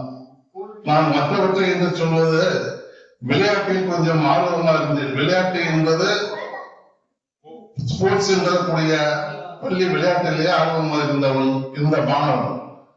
நீ அதில் இருப்பதை விட நீ படித்தால் சிறந்து விளங்குவாய் என்று சொன்னார்கள். நான் அவர் சொன்னதை கேட்காமல் நான் சிறந்து விளங்கினானோ இல்லையோ நல்லமாக வாழ்ந்திருக்கின்றேன். என்னால் முடிந்தவரை மற்றவருக்கு உதவிகரமாக அவர் வழியில் இருந்திருக்கின்றேன். என்னுடைய நினைவுகளை நான் பார்க்கிற நேரத்தில் ஆசிரியர் புலவர் தா. கிருஷ்ணன் அவர்கள் அவருடைய பாடம் நடத்துகிற முறை பல்வேறு ஆசிரியர்களை நாங்கள் பார்த்திருக்கின்றோம். இங்கே முன்னாள் மாவட்ட கல்வி அதிகாரிகள், முதன்மை கல்வி அதிகாரிகள் அன்பு எனக்கு முன்பாக ஒரு சீனியராக இருந்தார் சொன்னார். அவர் பாடங்கள் நடத்துகிற நேரத்தில் அவரை பார்க்கும் முகத்தை பார்க்கும்போது என்னுடைய இளமையில் அவ்வளவாக இருக்கும் அந்த வார்த்தைகள் தமிழ் உச்சரிப்புகளை மிக தெளிவாக அழகாக அவருடைய முகமே ஒரு அழகாக கவர்ச்சியாக இருக்கும். அப்படி அவர் பாடம் நடத்துகிற நேரத்தில் நாங்கள் கவனித்து அந்த என்னுடைய உணர்வுகளை பரிமாறிக்கொள்வதற்கு மிக அற்புதமான ஒரு ஆசிரியராக இருந்தார். அப்படிப்பட்ட ஒரு ஆசிரியர் நீங்கள் எல்லாம் பாராட்டுகிற நிலையை விட கலைமாமணி விருது பெற்றிருக்க வேண்டும், தமிழக அரசால் பாராட்டி சிறப்பித்திருக்க வேண்டும். ஆனால் அவர் வாழ்க்கையில் எப்படி சிக்கனமாக இருந்தாரோ அதே போன்று அவரை மேம்படுத்திக் கொள்வதற்கு அவர் தன்னை தயார்படுத்திக் கொள்ளவில்லை. இங்கு இருக்கிற வளர்த்தநாடு அருகாமையில் இருக்கிற தஞ்சாவூரில் தான் அவர் சிறந்து விளங்கியதாக இங்கே நீங்கள் பேசுவதெல்லாம் நான் கேட்டுக் கொண்டிருக்கின்றேன். உண்மையாக அல்ல, அவருடைய திறமை, அவருடைய வாக்கு தன்மை எங்கு இருக்க வேண்டும். சென்னையிலே கோட்டையிலே வைத்திருக்கக்கூடிய நிலையில் கலைமாமணி விருது பெற்றிருக்கக்கூடிய அவர் அவரது திறமையும் ஆற்றலும் பெற்றவர் என்பதை என்னுடைய உணர்வு நன்றாக அறிந்த ஒன்று. அதே போன்று இங்கே ரெங்கசாமி அவர்கள் சொன்னார்கள், மற்றவர்களுக்கு உதவி செய்வதிலே மிக தெளிவாக இருப்பார் என்று. மற்றொரு உதவி செய்வது மட்டுமல்ல, தன் குடும்பத்தையும் சிறப்பாக வழிநடத்த இங்கே அனைவரும் சொன்னார்கள். மிக சிறப்பாக படிக்க வைத்து மிக சிறப்பாக ஆளாக்கினார் என்று சொன்னார்கள். உண்மை அது அல்ல. அவருடைய அப்போதைய நிலையில் என்ன செய்ய வேண்டுமோ அதை அதற்குள் உள்ள படிப்புகளை படிக்க வைத்து அவருடைய மகன் புகழேந்தியா இருந்தாலும் சரி, மகன் வினீதமா இருந்தாலும் சரி, கனிமொழியா இருந்தாலும் சரி, அவர்களை மேம்படுத்துவதற்கு அந்த நேரத்தில் என்ன செய்ய வேண்டுமோ அதை செய்தார். இதையெல்லாம் மீறி மலர்கண்ணன் அவர்கள் கொஞ்சம் சிறப்பாக படித்ததனால் அவரை சிஆர்சியில் சேர்க்க வேண்டும் என்ற உணர்வில் ஒரு தேர்வில் அவர் தேர்ச்சி பெற்று இருந்தார். அப்பொழுது ஆளுங்கட்சியாக அதிமுக இருந்தது. அவருடைய வர்த்தமான சட்டமன்ற உறுப்பினர் அளவு திருநாவுக்கரசு அவர்கள் மாநில அமைச்சராக இருந்தார். அவர்களும் பரிந்துரை செய்து அவரை சிஆர்சியில் ஒரு மேலாளராக செய்ய வேண்டும் என்று பரிந்துரை செய்திருந்தோம். அந்த பரிந்துரையை செங்கோட்டையன் அவர்கள் அப்போது போக்குவரத்து அமைச்சராக இருந்தார், அவர்தான் செய்ய வேண்டும். நான் பரிந்துரைத்து அவருடைய பணி அந்த நேரத்தில் அப்போதெல்லாம் காந்தி நோட்டு செல்லாது. ஆனால் நட்பு, அன்பு, பாசம்தான் செல்லும். அந்த வகையிலே அவருடைய பணி உத்தரவு கிடைக்காத நேரத்தில் எதற்காக சென்னை வந்தார் ஆசிரியர் கிருஷ்ணன் அவர்கள். நான் அப்ப தாங்க இல்லை. அழகு திருநாவுக்கரசு அவருடைய அலுவலகத்தில் சிஐபிஏ இருந்த குணசேகரன் அவர்களை நேரடியாக சந்தித்தார். யாரும் சொல்லவில்லை, அவராகவே சந்தித்து எனது மாணவன் செல்வன் அவர்கள் மலர்கண்ணனுக்கு பரிந்துரை செய்திருந்தார். அது எந்த நிலையில் இருக்கிறது என்று கேட்டு அதை பார்த்த உடனேயே அந்த குணசேகரன் அவர்கள் என்னுடைய பரிந்துரை கடிதத்தை பார்த்து இதை அமைச்சரும் பரிந்துரை பண்ணியிருக்கிறார், ஏன் போடவில்லை என்று உடனடியாக செங்கோட்டையினுடைய அலுவலகத்தை தொடர்பு கொண்டு அவருக்கு பணி நியமனம் செய்யக்கூடிய வாய்ப்பை பெற்றிருந்தார். அப்படிப்பட்ட பணி எனக்கு என் பெயரை சொல்லி என்னுடைய மாணவர்களை சொல்லி அவர் செய்து முடித்ததை எண்ணி நான் பெருமையும் மகிழ்ச்சியும் கொள்கிறேன். அதே போன்று இங்கு பேசிய ரங்கசாமி அவர்கள் என்னுடைய உறவினர், அவரும் நானும் மாணவர். இங்க இருக்கிற நரசிம்மன் கூட அவருடைய மாணவனும். ரங்கசாமி அவருடைய உறவினர், அவருக்கு ஒரு தேர்வு வந்தது, நேர்முக தேர்வு. என்னிடம் அவன் சொல்லவில்லை, ஆனால் இவன் அவரிடம் சொன்னார். யாரிடம்? நம்முடைய புலவரிடம் சொல்லி அவர் என்னை நேரடியாக வந்து பார்க்கிறார். இந்த ரங்கசாமி பையனுக்கு இப்படி ஒரு நேர்முக தேர்வு வந்திருக்கு, அவனுக்கு எப்படியாவது வேலை வாங்கி கொண்டிருந்தார். அவர் வித்திட்ட அந்த பணி இந்த குடியாக வெற்றியாகியிருக்கிறார். இப்படிப்பட்ட பணிகளை செய்வதற்கு எனக்கு ஒரு வாய்ப்பினை வழங்கிய அவரை எண்ணி நான் பெருமைப்படுகிறேன். காரணம், அவர் தனக்காக எதையும் கேட்கவில்லை, என்னிடம் எதையும் சொல்லவில்லை, எதையும் கேட்கவில்லை. அப்படிப்பட்ட உணர்வில் அவருடைய செல்வர்களாக இருந்தாலும் சரி, மற்றவர்களாக இருந்தாலும் சரி, இவர்களுக்கெல்லாம் செய்த பாங்கும் பண்பும் பெற்ற அவரை நான் மிகவும் மகிழ்ச்சியாக பெருமையாக அவருடைய மாணவர்கள் என்று என்கிற வாய்ப்பை பெற்றதற்காக மிகவும் மகிழ்ச்சி அடைகிறேன். இன்றைய தினம் அவர் மறைந்திருக்கிறார் என்பதை விட ஒரு படமாக இருக்கிறார் என்பதை விட நல்ல பாடமாக இங்கு இருக்கின்ற உற்றார் உறவினர்களும் சரி, அவரோட ஆசிரியர் பண்ணி ஆக்கியவர்களும் சரி, என் போன்ற அவருடைய மாணவராக இருந்தாலும் சரி, மிக தெளிவாக அவருடைய பணி, அவருடைய செயல்பாடுகள், அவருடைய சிந்தனைகளை எல்லாம் பதிவு செய்து அதுதான் நம்முடைய உணர்வோடு உயிரோடு கலந்திருக்கிறது.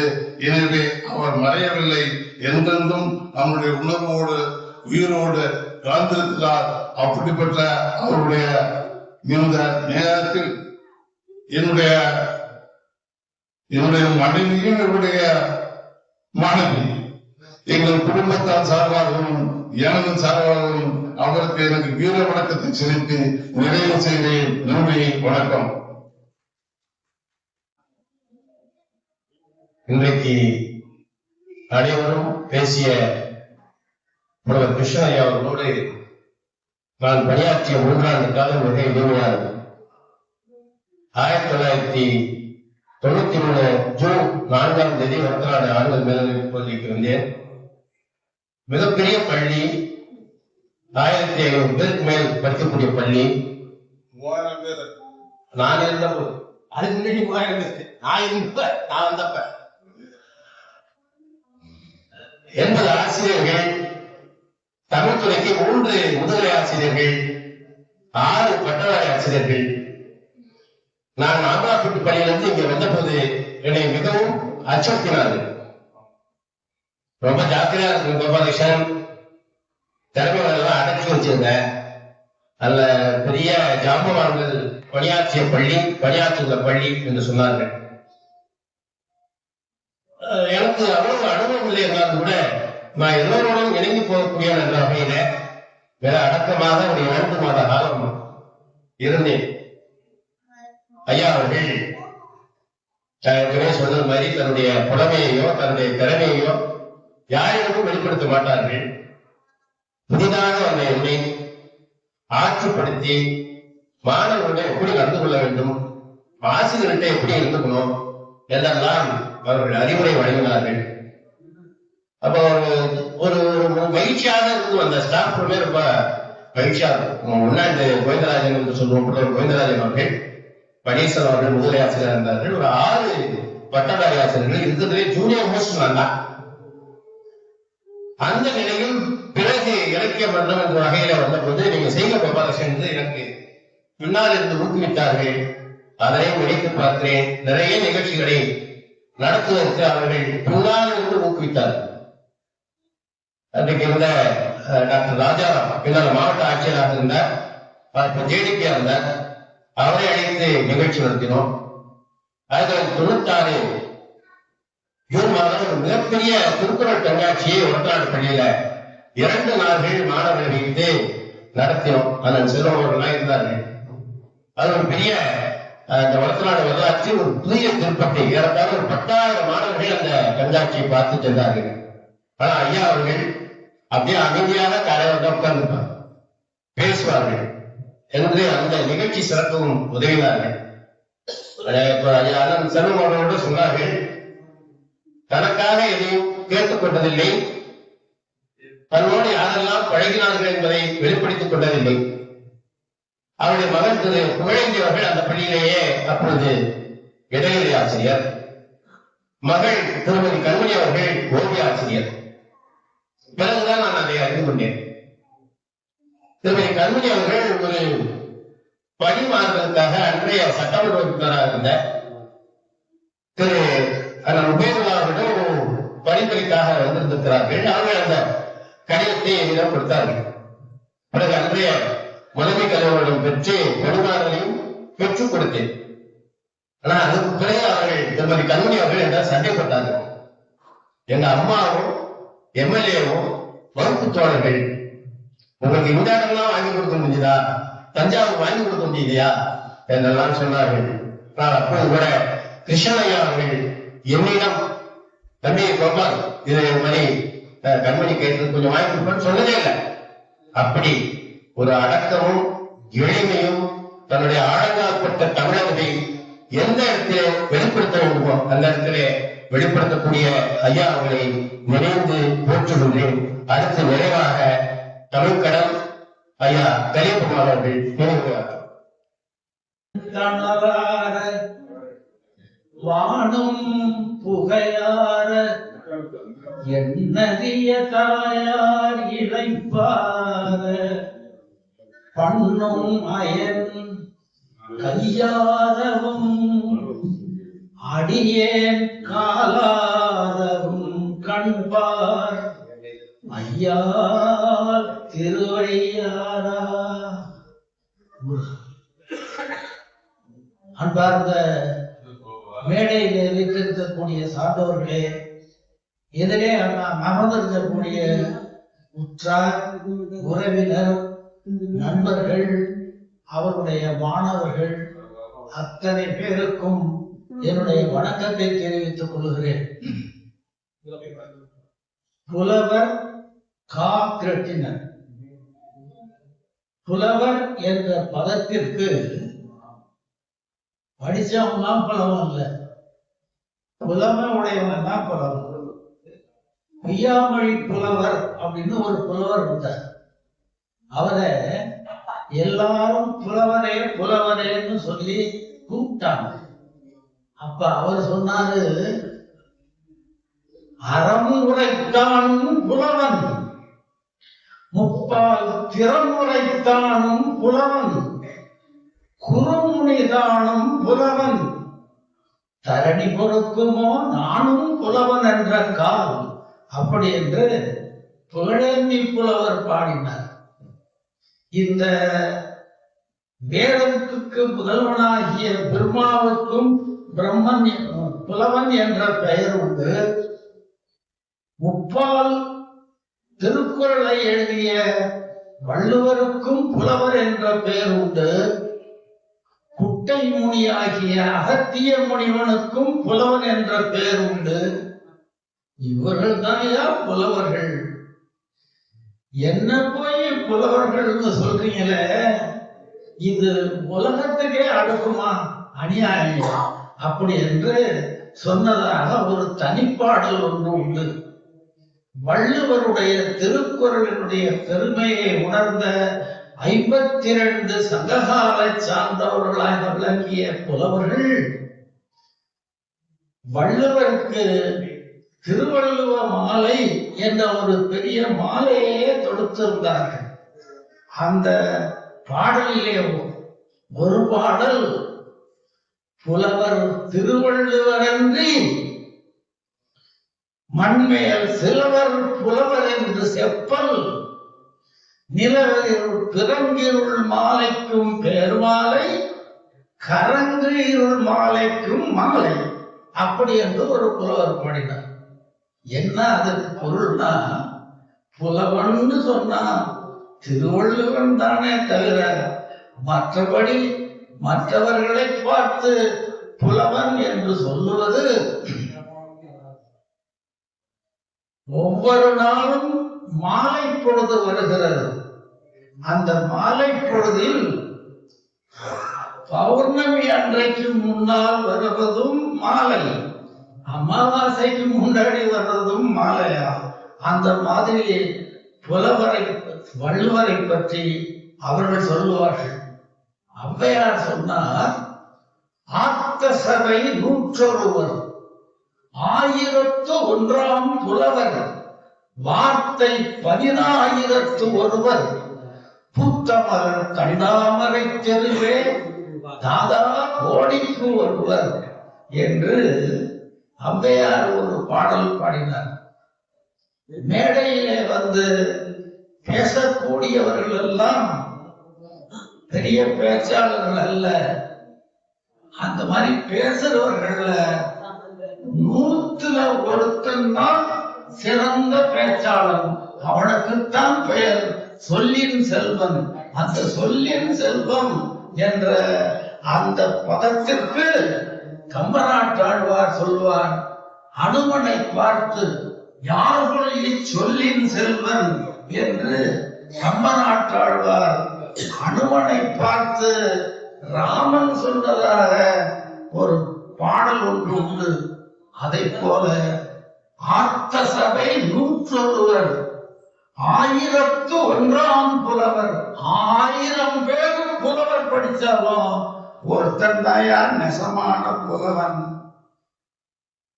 வார்த்தை 10,000 சொன்ன சொல்படி நடக்கிறவன் 10,000 ஒருத்தன் தான்.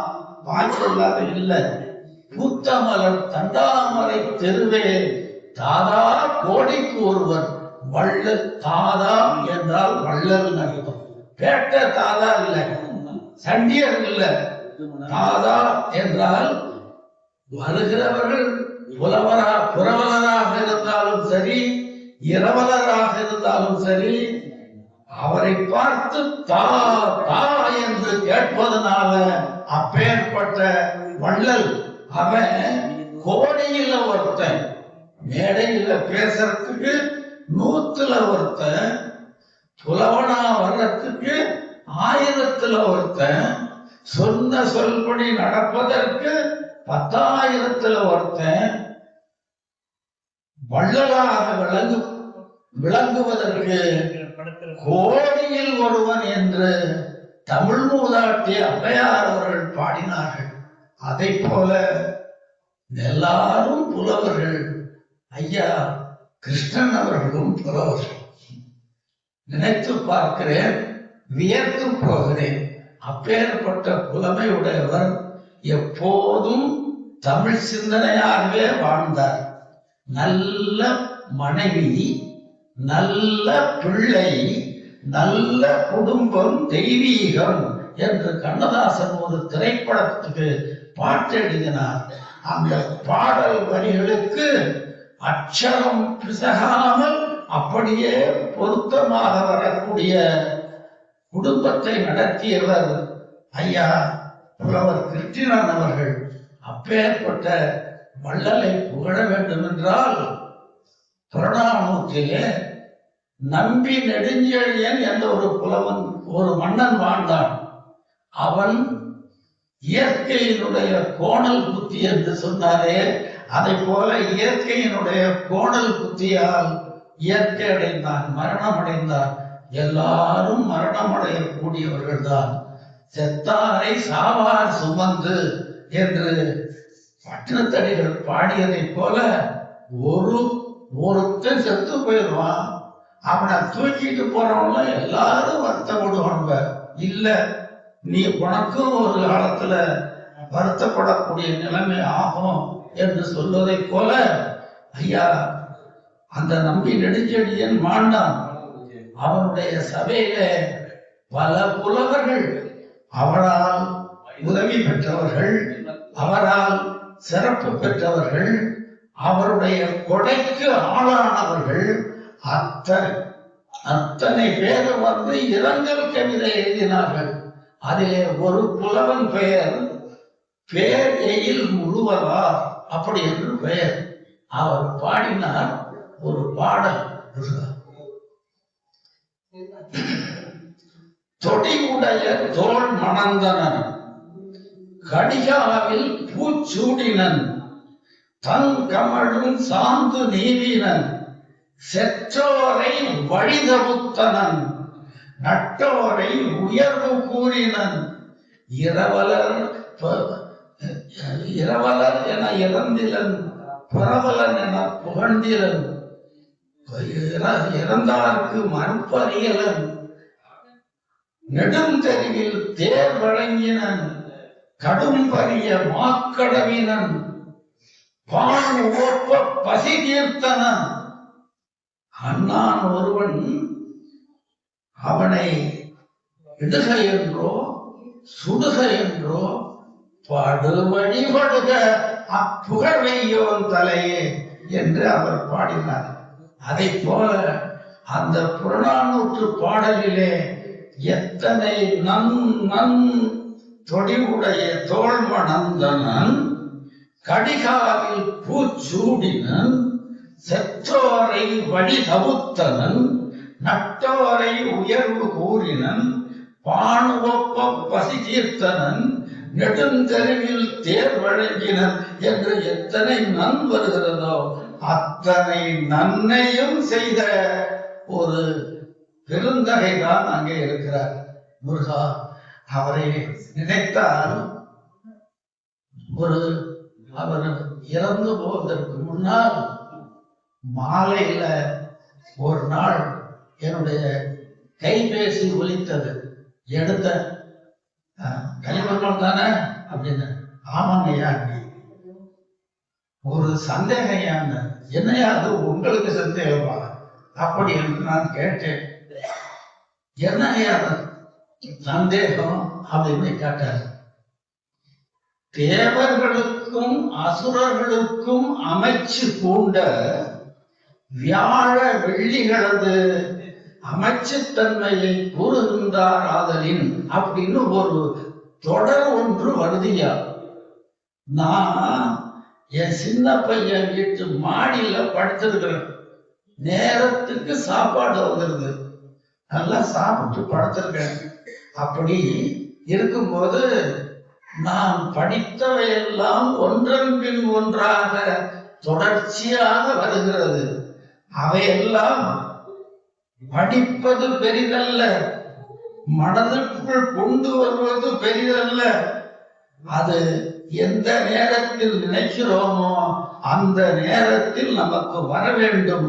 அதுதான் உயர்ந்த புலமை என்பதற்கு அடையாளமாக ஐயா அவர்கள் நான் படுத்திருக்கும் போது எங்கேயோ படித்த அந்த தொடர் வருதுங்கயா, அது எங்கேயா வருதுன்னு கேட்டார். நான் கொஞ்ச நேரம் யோசித்து பார்த்து முருகா அவர்கிட்ட சொன்ன பதிவேலழகனுடைய உரையில வருதுயா. அதோட மட்டும் இல்ல, திருவள்ளுவருடைய திருக்குறளுக்கு முருகா பாலெல்லாம் நல் ஆவின் பாலாமோ, பாலில் உள்ள நூலெல்லாம் வள்ளுவர் செய் நூலாமோ, நூலில் பறித்த உரையெல்லாம் பரிமேலழகன் தெரித்த உரையாமோ தெளி என்று ஒரு தனிப்பாடல் இருப்பதை போல பரிமேலழகனுடைய உரையில இந்த தொடர் வருகிறது ஐயா அப்படின்னு சொன்னேன். எங்கேயா வருது, எந்த இடத்துலயா வருது? வள்ளுவர் அறத்துப்பால், பொருட்பால், காமத்துப்பால் அல்லது இன்பத்துப்பால் என்ற முப்பால் பாடிய பெருந்தகை. அதுல அறத்துப்பால் 38 அதிகாரம், 70 அதிகாரம் பொருட்பால், 25 அதிகாரம் காமத்துப்பால். இந்த பொருட்பாலில் முதல்ல ஒரு 25 அதிகாரம் அரசனை பற்றி சொல்லுவது, அதற்கு அடுத்தாற் போல வருவது அமைச்சன் எவ்வாறு இருக்க வேண்டும். ஒரு அமைச்சர்னு சொன்ன உடனே எனக்கு என்னவோ நினைவுக்கு வருகிறது. சோழ மன்னன் ஒருவன் ஔவையாரை பார்த்து கேட்டானா, நான் என்னுடைய அரச சபையில யாரையா அமைச்சனா வச்சுக்கிறது அப்படின்னு கேட்டான்னா சோழ மன்னர். அதுக்கு அவர் பாட்டி பண்ணா சொன்னாங்க, நூல் எண்ணிலோ கோல் சாயும். நூல் பயல்கள அமைச்சனா வச்சுட்டீங்கன்னா உன்னுடைய அரசாங்கம் ஜாதிய பார்க்க சொல்லும், மதத்தை பார்க்க சொல்லும், வர்ணாசிரமத்தை பார்க்க சொல்லும். இப்படி சொல்லி அதை கேட்டு நடந்தீங்கன்னா உன்னுடைய செங்கோல், இதுக்கு கூட பேரு செங்கோல் தான் பேர் இந்த மண்டபத்துக்கு, இந்த மன்றத்துக்கு பேர். யோசித்து பார்த்தேன், அவர் வாழ்ந்தது புறத்த நாட்டுல யானைக்கட்டி தெரு, யானைக்கட்டி தெருவில் வாழ்ந்த ஒரு புலவர் பெருந்தகைக்கு செங்கோ என்ற மன்றத்தில் அவருக்கு நினைவு படம் திறந்து வைக்கக்கூடிய ஒரு பேரல்ல ஒரு வாய்ப்பை நான் பெற்றேன். அவருடைய துணைவியாருடைய திருவுருவப் படத்தையும் நான் தான் திறந்து வைத்தேன். இந்த படம் அவருடைய படத்தையும் நான் தான் திறந்து வைத்தேன் என்ற ஒரு இடிதகமை எனக்கு வந்திருக்கிறது. அவர் எனக்கு மாலை வைப்பாருன்னு நினைச்சேன். நான் அவருக்கு மாலை வைக்கக்கூடிய ஒரு துர்பாக்கியமான நிலைமை எனக்கு ஏற்பட்டது. அதனால ஔவையார் சொல்றாங்க, நூல் எண்ணிலோ கோசாயும் நுண் தமரே வெஞ்சமரம். நுண் தமர்னா அரசனாகிய உன்னுடைய குலத்தை சேர்ந்த சத்திரிய வம்சம், அரச வம்சம், ராஜவம்சத்தை சேர்ந்தவன அமைச்சனா வச்சுக்கிட்டீங்கன்னா அவன் அடுத்த நாட்டு மேல படையெடுத்து போகணும், நாடு பெருக்கணும், கதானாவை நிறைய கொண்டு வரணும், கருவூலத்தை கொள்ளணும், அடுத்த நாட்டை கொள்ளையடிக்கணும், கொண்டாந்து சேர்க்கணும். அப்படிங்கிறதுக்கே உனக்கு யோசனை சொல்லி தருவான். நூலெனிலோ கோல் சாயும் நுண் தமரேல் வெஞ்சமரம். கோல் எனிலோ ஆங்கே குடிசாயும். கோல் அப்படின்னா தராசு, கோல் என் இருப்பவன், அதாவது வைசியன். அந்த வைசியனை நீ அமைச்சனா வச்சுக்கிட்டேன்னா லாப நஷ்ட கணக்கு பார்த்து உனக்கு நட்டம் வராம லாபத்தை உண்டாக்க வேண்டும் என்பதற்காக மக்களுக்கெல்லாம் உட்கார்ந்தா வரி, நின்னா வரி, நிமிர்ந்தா வரி, பேசினா வரி என்று வரிய வரிஞ்சு கட்டுனா அதுக்குத்தான் யோசனை சொல்லிவிடுவான். நாலாம் ஜாதி நம்மதான் பிராமண, சத்திரிய, வைசிய, சூத்திரன். இந்த 4 பேர்லையும் நாலாவான் மந்திரியும் ஆவான், வழிக்கு துணையாவான். அந்த அரசே அரசு. அப்படி என்று ஔவையார் சொன்னதாக ஔவையார் பாடலிலே ஒரு பாடல் ஒன்று உண்டு. அதை போல நம்முடைய ஐயா அவர்கள் அவ்வளவு என்னை பார்த்து கேட்ட உடனே அந்த வரிய சொன்னேன். நான் பார்க்கலையான்னு சொல்லிட்டு பக்கத்துல தான் திருக்குறள் இருக்குன்னாரு. பாருங்கய்யான்னு சொல்லிட்டு நானும் ஐயா கேட்டிருக்கிறாரு, நம்ம சொன்னது சரிதானான்னு பார்க்கறதுக்காக நானும் பரிமேலோட உரையை எடுத்து பார்த்தேன். அதுல அமைச்சுங்கிற அதிகாரம், அதுக்கு அடுத்த அதிகாரம் வினைத்திட்டம். அந்த வினைத்திட்டம் என்ற அதிகாரத்துல 3வது குறளுக்கு விசேட உரை எழுத வந்த பரிமேலழகன் இதை எழுதியிருக்கிறார்.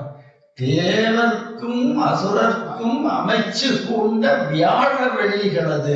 வியாழன்னா பிரகஸ்பதி.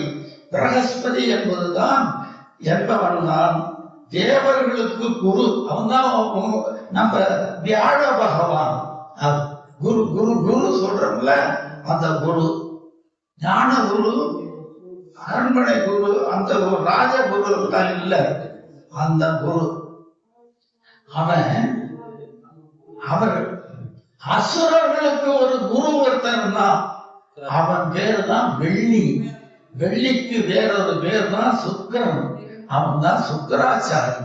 அவன் அசுரர்களுக்கு குருவாக இருந்தான் என்று வடநூலில் சொல்லப்பட்டிருக்கிறதை உள்வாங்கிக் கொண்டு இதை எழுதியிருக்கிறார் என்று சொல்லி அதை நான் பார்த்த பிறகு நான் பார்த்து வச்சிருக்கேன். ஐயா அவர்களை பார்த்துட்டு நீங்க சொன்னது சரிதான் ஐயா அப்படின்னாரு. ஏன்னா அவ்வளவு அளவடந்த மகிழ்ச்சி அடைஞ்சேன். அந்த சந்தேகத்தை கேட்கறதுக்கு முன்னாடி அவர் தஞ்சாவூர்ல யார கேட்கலான்னு நான் ரொம்ப நேரம் யோசிச்சு பார்த்துட்டு உங்களை கேட்கிறேன். நீங்க நான் தெரிஞ்சுக்கிட்டு உங்களை கேட்கறதா மட்டும் தயவு செஞ்சு நினைச்சிடாதீங்க அப்படி என்ற ஐயா அவர்கள் இந்த மாதிரி ஒரு பீடிகை போட்டுக்கொண்டு அவர் வாழ்ந்தார். அப்பேற்பட்ட நெடுந்தகை, பெருந்தகை, உயர்தகை, மேன்மை சார்ந்த புலமைக்கு உரிய அத்தனை அடையாளமும் இவர்வால் கண்டோம் என்று சொல்லக்கூடிய அளவிற்கு வைத்திருப்பவர். அவருக்கு பிறந்த பிள்ளைகள் தொல்காப்பியத்துல ஒரு நூற்பா ஒன்று உண்டு.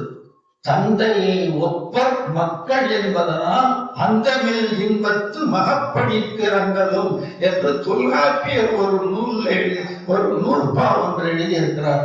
அதுல அப்பாவுக்கு தகுந்தாற் போல பிள்ளைகள். நம்ம கிராமத்துல சொல்லுவோம், அப்பனுக்கு ஏற்ற பிள்ளைடா, உங்க அப்பா எடுத்து எடுத்து குடிக்கிறான், நீ எடுக்காமே குடிச்சிட்டு இருக்கிறான் அப்படி என்று சொல்லுவார். அந்த மாதிரி தந்தைக்கு ஏற்ற தனையர்களாக பிறந்தார்கள். ஒரு நாள் ஐயா அவர்கள் அவருடைய இறப்பு செய்தி என்னுடைய செவிக்கு வந்தது. செவிக்கு வந்தது என்று சொல்வதை காட்டிலும் என் செவிப்பறையை தீர்த்தது. உடனே புறப்பட்டு வந்து ஐயா அவர்களுக்கு மாலை அளித்து விட்டு அமர்ந்து தம்பி புகழேந்தியை பார்த்து பேசிக்கொண்டு வந்துவிட்டு அப்புறம் அடுத்த நாள் போனேன். ரொம்ப புள்ள சோர்ந்து போயிருந்தான். அதனால பேசும்போது ஐயா எங்க நயனாவுக்கு பிறகு நீங்க தான் எங்களுக்கு நயனா அப்படி என்று சொன்னான். முருகா, அவ்வளவு பெரிய இடம் எனக்கு அந்த பிள்ளை தந்திருக்கிறான். அந்த பிள்ளைகளும் அந்த மருமக்களும் அந்த பேர பிள்ளைகளும் கொள்ளு பேர பிள்ளைகளும் ஐயாவுடைய ஆன்மா எதை விரும்புமோ அதை போல வாழ்வாங்கு வாழ்ந்து வையத்துள் வாழ்வாங்கு வாழ்பவன் வானுரையும் தெய்வத்துள் வைக்கப்படும் என்ற வள்ளுவர் பிறந்தவனுடைய பொருளுக்கு ஏற்ப தெய்வத்தோடு தெய்வமாக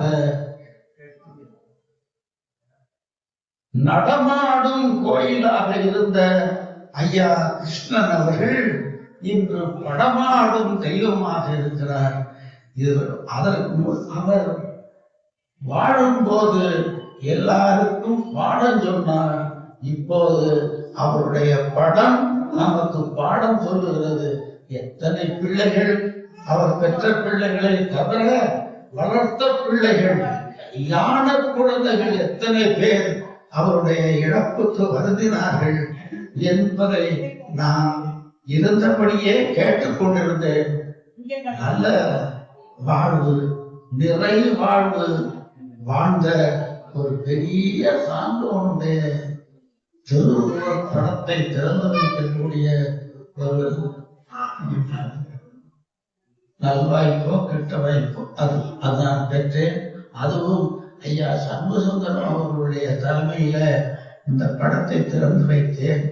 எனவே அவருடைய பிள்ளைகள் வாழ்வாங்கு வாழ வேண்டும் என்று வாழ்த்துகிறேன்.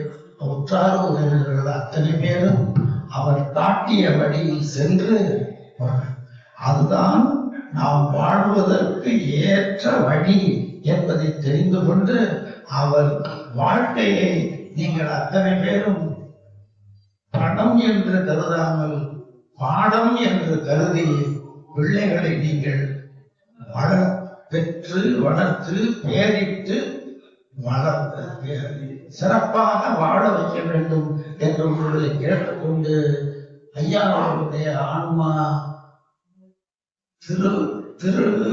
அவருடைய இறைவனது திருவடி நீழல் அடைவதற்கு நான் வணங்கும் முருகக் கடவுளை நெஞ்சார நினைத்து வாயார வாட்டி கரமாற கும்பிட்டு வேண்டிக் கொள்ளுகிறேன். நன்றி, வணக்கம். இரங்கல் நிகழ்ச்சிக்கு இங்கே வருகை தந்திருக்கும் அனைத்து சான்றோர்களையும் வணங்குகிறேன். எங்கள் மீது, எங்கள் குடும்பத்தின் மீதும் எங்களுடைய வாழ்க்கையின் முன்னேற்றத்தின் மீதும் மிகுந்த அன்பு கொண்டு மிகுந்த அக்கறையுடன் எங்களுடைய வாழ்வின் உயர்வின் ஒவ்வொரு தருணத்திலும் இடம்பெற்ற ஒரத்தநாடு வாழ் சகோதர சகோதரிகளுக்கு சிறப்பாக என்னுடைய வரவேற்பை நல்கிக் கொள்கிறேன். எங்களுடைய இந்த 4 குழந்தைகளினுடைய ஒவ்வொரு நிகழ்விலும், ஒவ்வொரு பணி நிகழ்விலும் என்னுடைய மூத்த சகோதரர் செல்வம் அவர்களுடைய பங்கு ஒவ்வொரு இடத்துலையும் இருக்கும். நான் ஒரு ஸ்கூல்ல இருந்து இன்னொரு ஸ்கூலுக்கு போறோம் அப்படின்னாக்கா அதுல இருக்கும். அவங்க மட்டும் இல்ல, ஒரத்தநாடை சார்ந்த அனைத்து சார்ந்தவர்களும், அந்த ஆசிரியர்களாக இருக்கட்டும், குற்றார் உறவினர்களாக இருக்கட்டும், என்னுடைய தந்தையாரினுடைய மாணவர்களாக இருக்கட்டும், அன்றைக்கு என்னுடைய தந்தையாரினுடைய அந்த நிகழ்வுக்கு வந்துகிட்டே இருந்தாங்க. எங்களால அதாவது 92 வயதை கடந்த என்னுடைய தந்தையாரை அவர் ஓய்வு பெற்று கிட்டத்தட்ட 36 வருஷம் ஆகும்.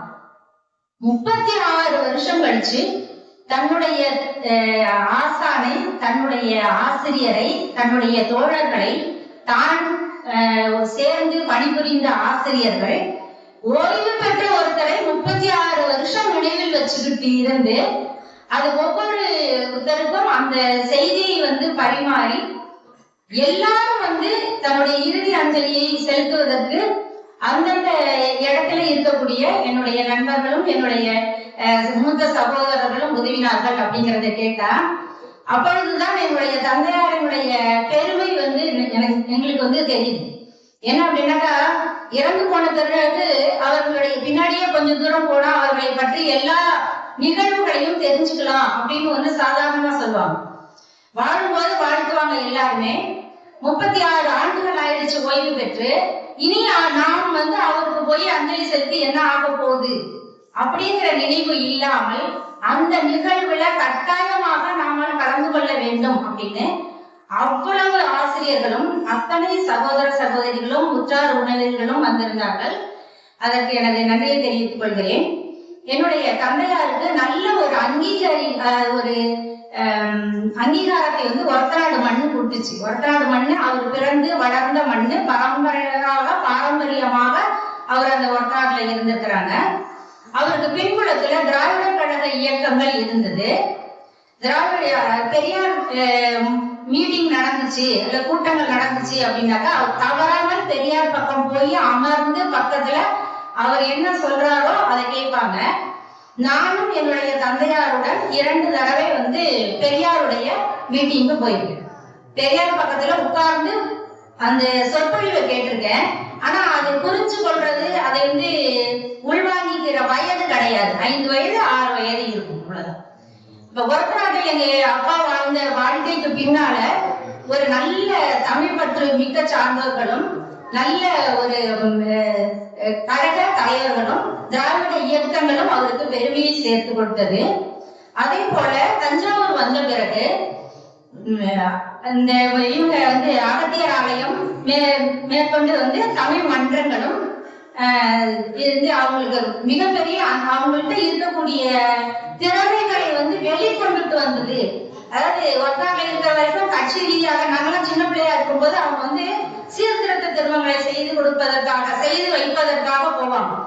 லீவு நாள்ல சனிக்கிழமை ஞாயிற்றுக்கிழமைகள்ல நாங்க அவங்களை பார்த்ததே கிடையாது. எங்க அப்பாவை அவங்க அந்த தனித்தமிழ் இயக்கத்துல, பாரதிதாசனுடைய தனித்தமிழ் இயக்கத்துல இருந்தாங்க.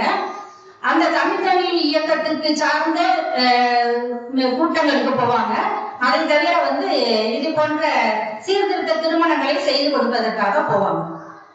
அந்த மாதிரி ஒரு நல்ல பெயரை நல்ல ஒரு வழிகாட்டுதலையும் ஒரத்தநாடு மண் அளித்ததை போலவே என் தந்தை வந்து எங்கள் தந்தை தஞ்சாவூர் வந்த பிறகு நிறைய மன்றங்கள்ல இப்ப இங்கே மேடையில அமர்ந்திருக்கக்கூடிய அனைத்து சான்றோர்களுமே வந்து தஞ்சாவூருக்கு வந்த பிறகு பழக்கப்பட்டவங்க தான். அவர்களும் அவருடைய மேன்மையை கருத்தில் கொண்டு அவரிடம் இருக்கக்கூடிய புலமையை வெளிக்கொணர்ந்து அவருக்கு இவ்வளவு பேரும் புகழும் பாராட்டுதல்களும் அளித்தமைக்கு மிகுந்த நன்றியை தெரிவித்துக் கொள்கிறேன். ஒரு மனிதன் வந்து எல்லாத்தையுமே தன்னுடைய கண்ட்ரோல்ல வச்சிருப்பானா அப்படிங்கிறதுக்கு என்னுடைய தந்தையார் ஒரு எடுத்துக்காட்டு. 4 குழந்தைகள், மனைவி, தாயார் எல்லாவற்றையும் தன்னுடைய கண்ட்ரோல்லையே வச்சுட்டு இருந்தாங்க.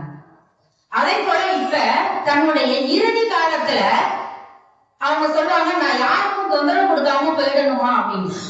இப்ப ஒரு 2-3 வருஷமா தான் எங்களுடைய தந்தையாரோட நான் ரொம்ப பேசிட்டு இருக்கேன். அவரை தொட்டு பார்த்தது கிடையாது, அவர் கையை பிடிச்சு நடந்தது கிடையாது, அவருடைய உட்கார்ந்து மகிழ்வாக பேசியது கிடையாது. எப்பொழுதுமே வந்து ஒரு ஓரமாக தான் நம்மளை வச்சிருப்பாங்க. ஆனா நானே என் மனசுக்குள்ளார என்ன ஒரு 4-5 வருஷமா என்னுடைய தாயாருடைய மறைவுக்கு பிறகுதான் எங்க வீட்டுக்கு அவங்க வராங்க, வந்து தங்குறாங்க. காலையில வந்தாக்கா மத்தியானம் சாப்பிடுவாங்க, வீட்டுக்கு உடனே வந்துடுவாங்க. எங்க இருக்காங்களோ ஒருத்தநாடு இருந்தா ஒருத்தநாடு தஞ்சாவூர், தம்பி வீட்டுல இருந்தாலும் அண்ணன் வீட்டுல இருந்தாலும் எந்த வீட்டுக்கு இருந்தாலும் மதியம் ஒருவேளை ஒரு உணவு மட்டும்தான் அடுத்தவங்க வீட்டுல சாப்பிடுவாங்க. சாயங்காலம் டீ குடிக்கிறதுக்கு அவங்க வீட்டுக்கு வந்துடுவாங்க. காலையில் வந்து என்னுடைய வீட்டில் இருந்து பணித்துழைக்கிறால்தான் எனக்கு வந்து திருப்தி. இன்னொருத்தங்க வீட்டுல இருக்கிறது எனக்கு வந்து அவ்வளவு மகிழ்ச்சி அளிக்காது அப்படின்னு சொல்லிட்டு இருந்தவங்க என்னுடைய தாயாரினுடைய மறைவிற்கு பிறகு ஒவ்வொரு ஆண்டும் எங்களுடைய எல்லாருமே வேலைக்கு போறவங்க, அதனால யாரையும் தொந்தரவு செய்ய விரும்ப மாட்டாங்க. நம்ம வந்து பள்ளிக்கூடத்துக்கு எப்ப வந்து விடுமுறை வருமோ அந்த 1 மாத காலம் இந்த 8 வருடங்களாக எங்க வீட்டுல வந்து இருக்கிறாங்க. அப்பதான் நாங்க கொஞ்சம் கொஞ்சம் பேச ஆரம்பிச்சோம். இந்த தமிழ் அறிஞர்களை பற்றி எல்லாம் சொன்னாங்க, சொற்பொழிவுகள் எல்லாம் பற்றி சொன்னாங்க. யாராருக்கிட்ட என்னென்னலாம் வந்து வாக்குவாதம் நடக்கிறது, எப்படி எல்லாம் தமிழ் மன்றங்கள் செயல்படுது, இதுல நீங்க எல்லாம் செயல்படணும், நீங்க ஈடுபடணும் அப்படின்னு எல்லாம் சொல்லுவாங்க. அதெல்லாம் வந்து எங்களுக்கு ஒத்து வராது அப்படின்னு சொல்லி ஒரு கான்வர்சேஷன் நடக்கும். அதுல அவங்க சொன்னாங்க, நான் வந்து என்னுடைய இறுதி காலம் கூட நான் முடிவு செய்யறதாக இருக்கணும் அப்படின்னாங்க.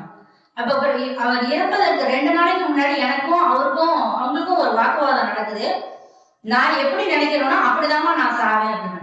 நிச்சயமா அது உங்க கையில இல்லவே இல்ல. இயற்கையோ அல்லது கடவுளோ என்ன நினைக்குதோ அதுபடிதான். கிடந்து சாகக்கூடாது, கிடந்து சாகுறதும் நம்ம கையில இல்ல அப்படின்னு 2 பேருக்கும் அவர் இறந்து போறதுக்கு 2 நாளைக்கு முன்னாடி ஒரு பெரிய வாக்குவாதம் நடக்குது.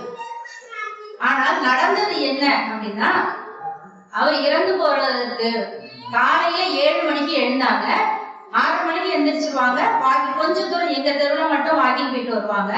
அதுக்குள்ளார நான் எழுதி டீ போட்டு வச்சிருக்கேன். டீயை வாங்கி குடிச்சாங்க. குடிச்சிட்டு இடுப்புக்கு வந்து இந்த எல்லா மூலிகைகளும், அதாவது மருத்துவத்துல ரொம்ப மூலிகை மருத்துவத்துல ரொம்ப ஆர்வமா இருப்பாங்க. அதனால எல்லா மருத்துவ இலைகளையும் போட்டு காய்ச்சி தானே வடிகட்டி வச்சிருந்த ஒரு எண்ணெய் வச்சிருப்பாங்க. அதை இடுப்பு வலிக்காக தடைப்பாங்க. இடுப்பு வலிக்கு அதை நம்ம தொட்டு தடவிடக்கூடாது, நம்ம எதுவும் செஞ்சிடக்கூடாது. வேணாமான்னுவாங்க. யாரும் தன்னால சிரமப்படுறாங்க, தனக்கு யாராவது வேலை செய்யறாங்க அப்படின்னா அவங்களுக்கு பிடிக்காது. இடுப்புல எண்ணெயை தடவிட்டாங்க. சீயக்காயை கொஞ்சம் கோபக்காரங்க தான், சட்டுன்னு பேசுவாங்க. ஆனா கோபம் வந்து வெளிப்படாது. அது அவங்களோட வேலை பார்த்த நண்பர்களுக்கும் ஆசிரியர்களுக்கும் எல்லாருக்குமே தெரியுது. விளக்கண்ண மாதிரி ஒரு கத்திரிக்கோள் வச்சுட்டு என்ன இது அப்படின்னு அந்த கத்திரிக்கோள் தூக்கி போட்டாங்க. நான் சொன்னேன், உங்களுக்கு தான் கட் பண்ண தெரியல, கொடுங்க நான் கட் பண்ணி தரேன் அப்படின்னு சொல்லி கட் பண்ணி அந்த இதை வந்து அவங்க கையில கொடுத்தேன். எடுத்துட்டு குளியல் அறைக்கு போனவங்க தான் அடுத்த 10 நிமிஷத்துல அவங்க இறந்து போனவங்க. கதவை தட்டி தண்ணி சத்தம் கேட்கல, அதனால நான் போய் கதவை தட்டினேன். உள்ளறையே அப்படியே இறந்து கிடந்தாங்க. இப்போ ஒரு மனிதன் வந்து தான் நினைச்சதை சாதிச்சது அப்படிங்கிறது கடைசி வரைக்கும் என்னுடைய தந்தையார் சாதிச்சாங்க. அவருடைய சாவு கூட அவர் நினைத்த மாதிரி, அவரு கையில அவர் என்ன நினைச்சாரோ யோசிச்சாரோ அதே மாதிரியே தான் இருந்துச்சு. இப்படிப்பட்ட ஒரு மனிதர் வந்து வாழ முடியுமா அப்படிங்கிறது. இங்க 4 குடும்பத்து பிள்ளைங்களையும் வந்து நல்லா வந்து எல்லாரும் பாராட்டி பேசினாங்க. அதுல நாம என்னுடைய தந்தையா இருக்கு அப்படின்னா குறநெறி செல்வர் அப்படின்னு குன்றக்குடி அடிகளால் பாராட்டப்பட்டு எல்லா இவங்களுடைய தமிழ் சான்றோர்கள் எல்லாரும் ஏற்பாடு பண்ணி ஒரு விழா வச்சிருந்தாங்க. அதுல குன்றக்குடி அடிகளாருடைய திருக்கரங்களால் அவர்களுக்கு வந்து குறநெறி செல்வர் அப்படிங்கிற ஒரு பட்டம் கொடுக்கப்பட்டது. குறநெறி செல்வர் அப்படிங்கிறது இப்படி சொல்லி பார்க்கும்போது ஒரு சாதாரண ஒரு நிகழ்வா இருக்கும். ஆனால் அவர் என்னுடைய தந்தையார் உண்மையிலேயே குறள் நெறியில் செல்பவர். குறள் என்ன சொல்லுச்சோ அதை அப்படியே கடைபிடித்து அப்படியே வாழ்ந்தவர். எங்கள் 4 பேருக்கும் ஊர் உலகத்திற்கும் எல்லாத்துக்குமே என்னவா இருந்தார் அப்படின்னா, எங்களுக்கு எல்லாத்துக்குமே வழிகாட்டியாக இருந்தார். அவருக்கு நாங்க செய்யக்கூடியது என்னவாக இருந்தது அப்படின்னா, இவன் தந்தை என்னோற்றால் கொள்ளென்னும் சொல். இன்னொன்னு அவரை பற்றி கடைசியாக சொல்ல வேண்டும் என்றால், நிலையும் திரியாக அடங்கியான் தோற்றம் மலையின மாளப்பெரியும்.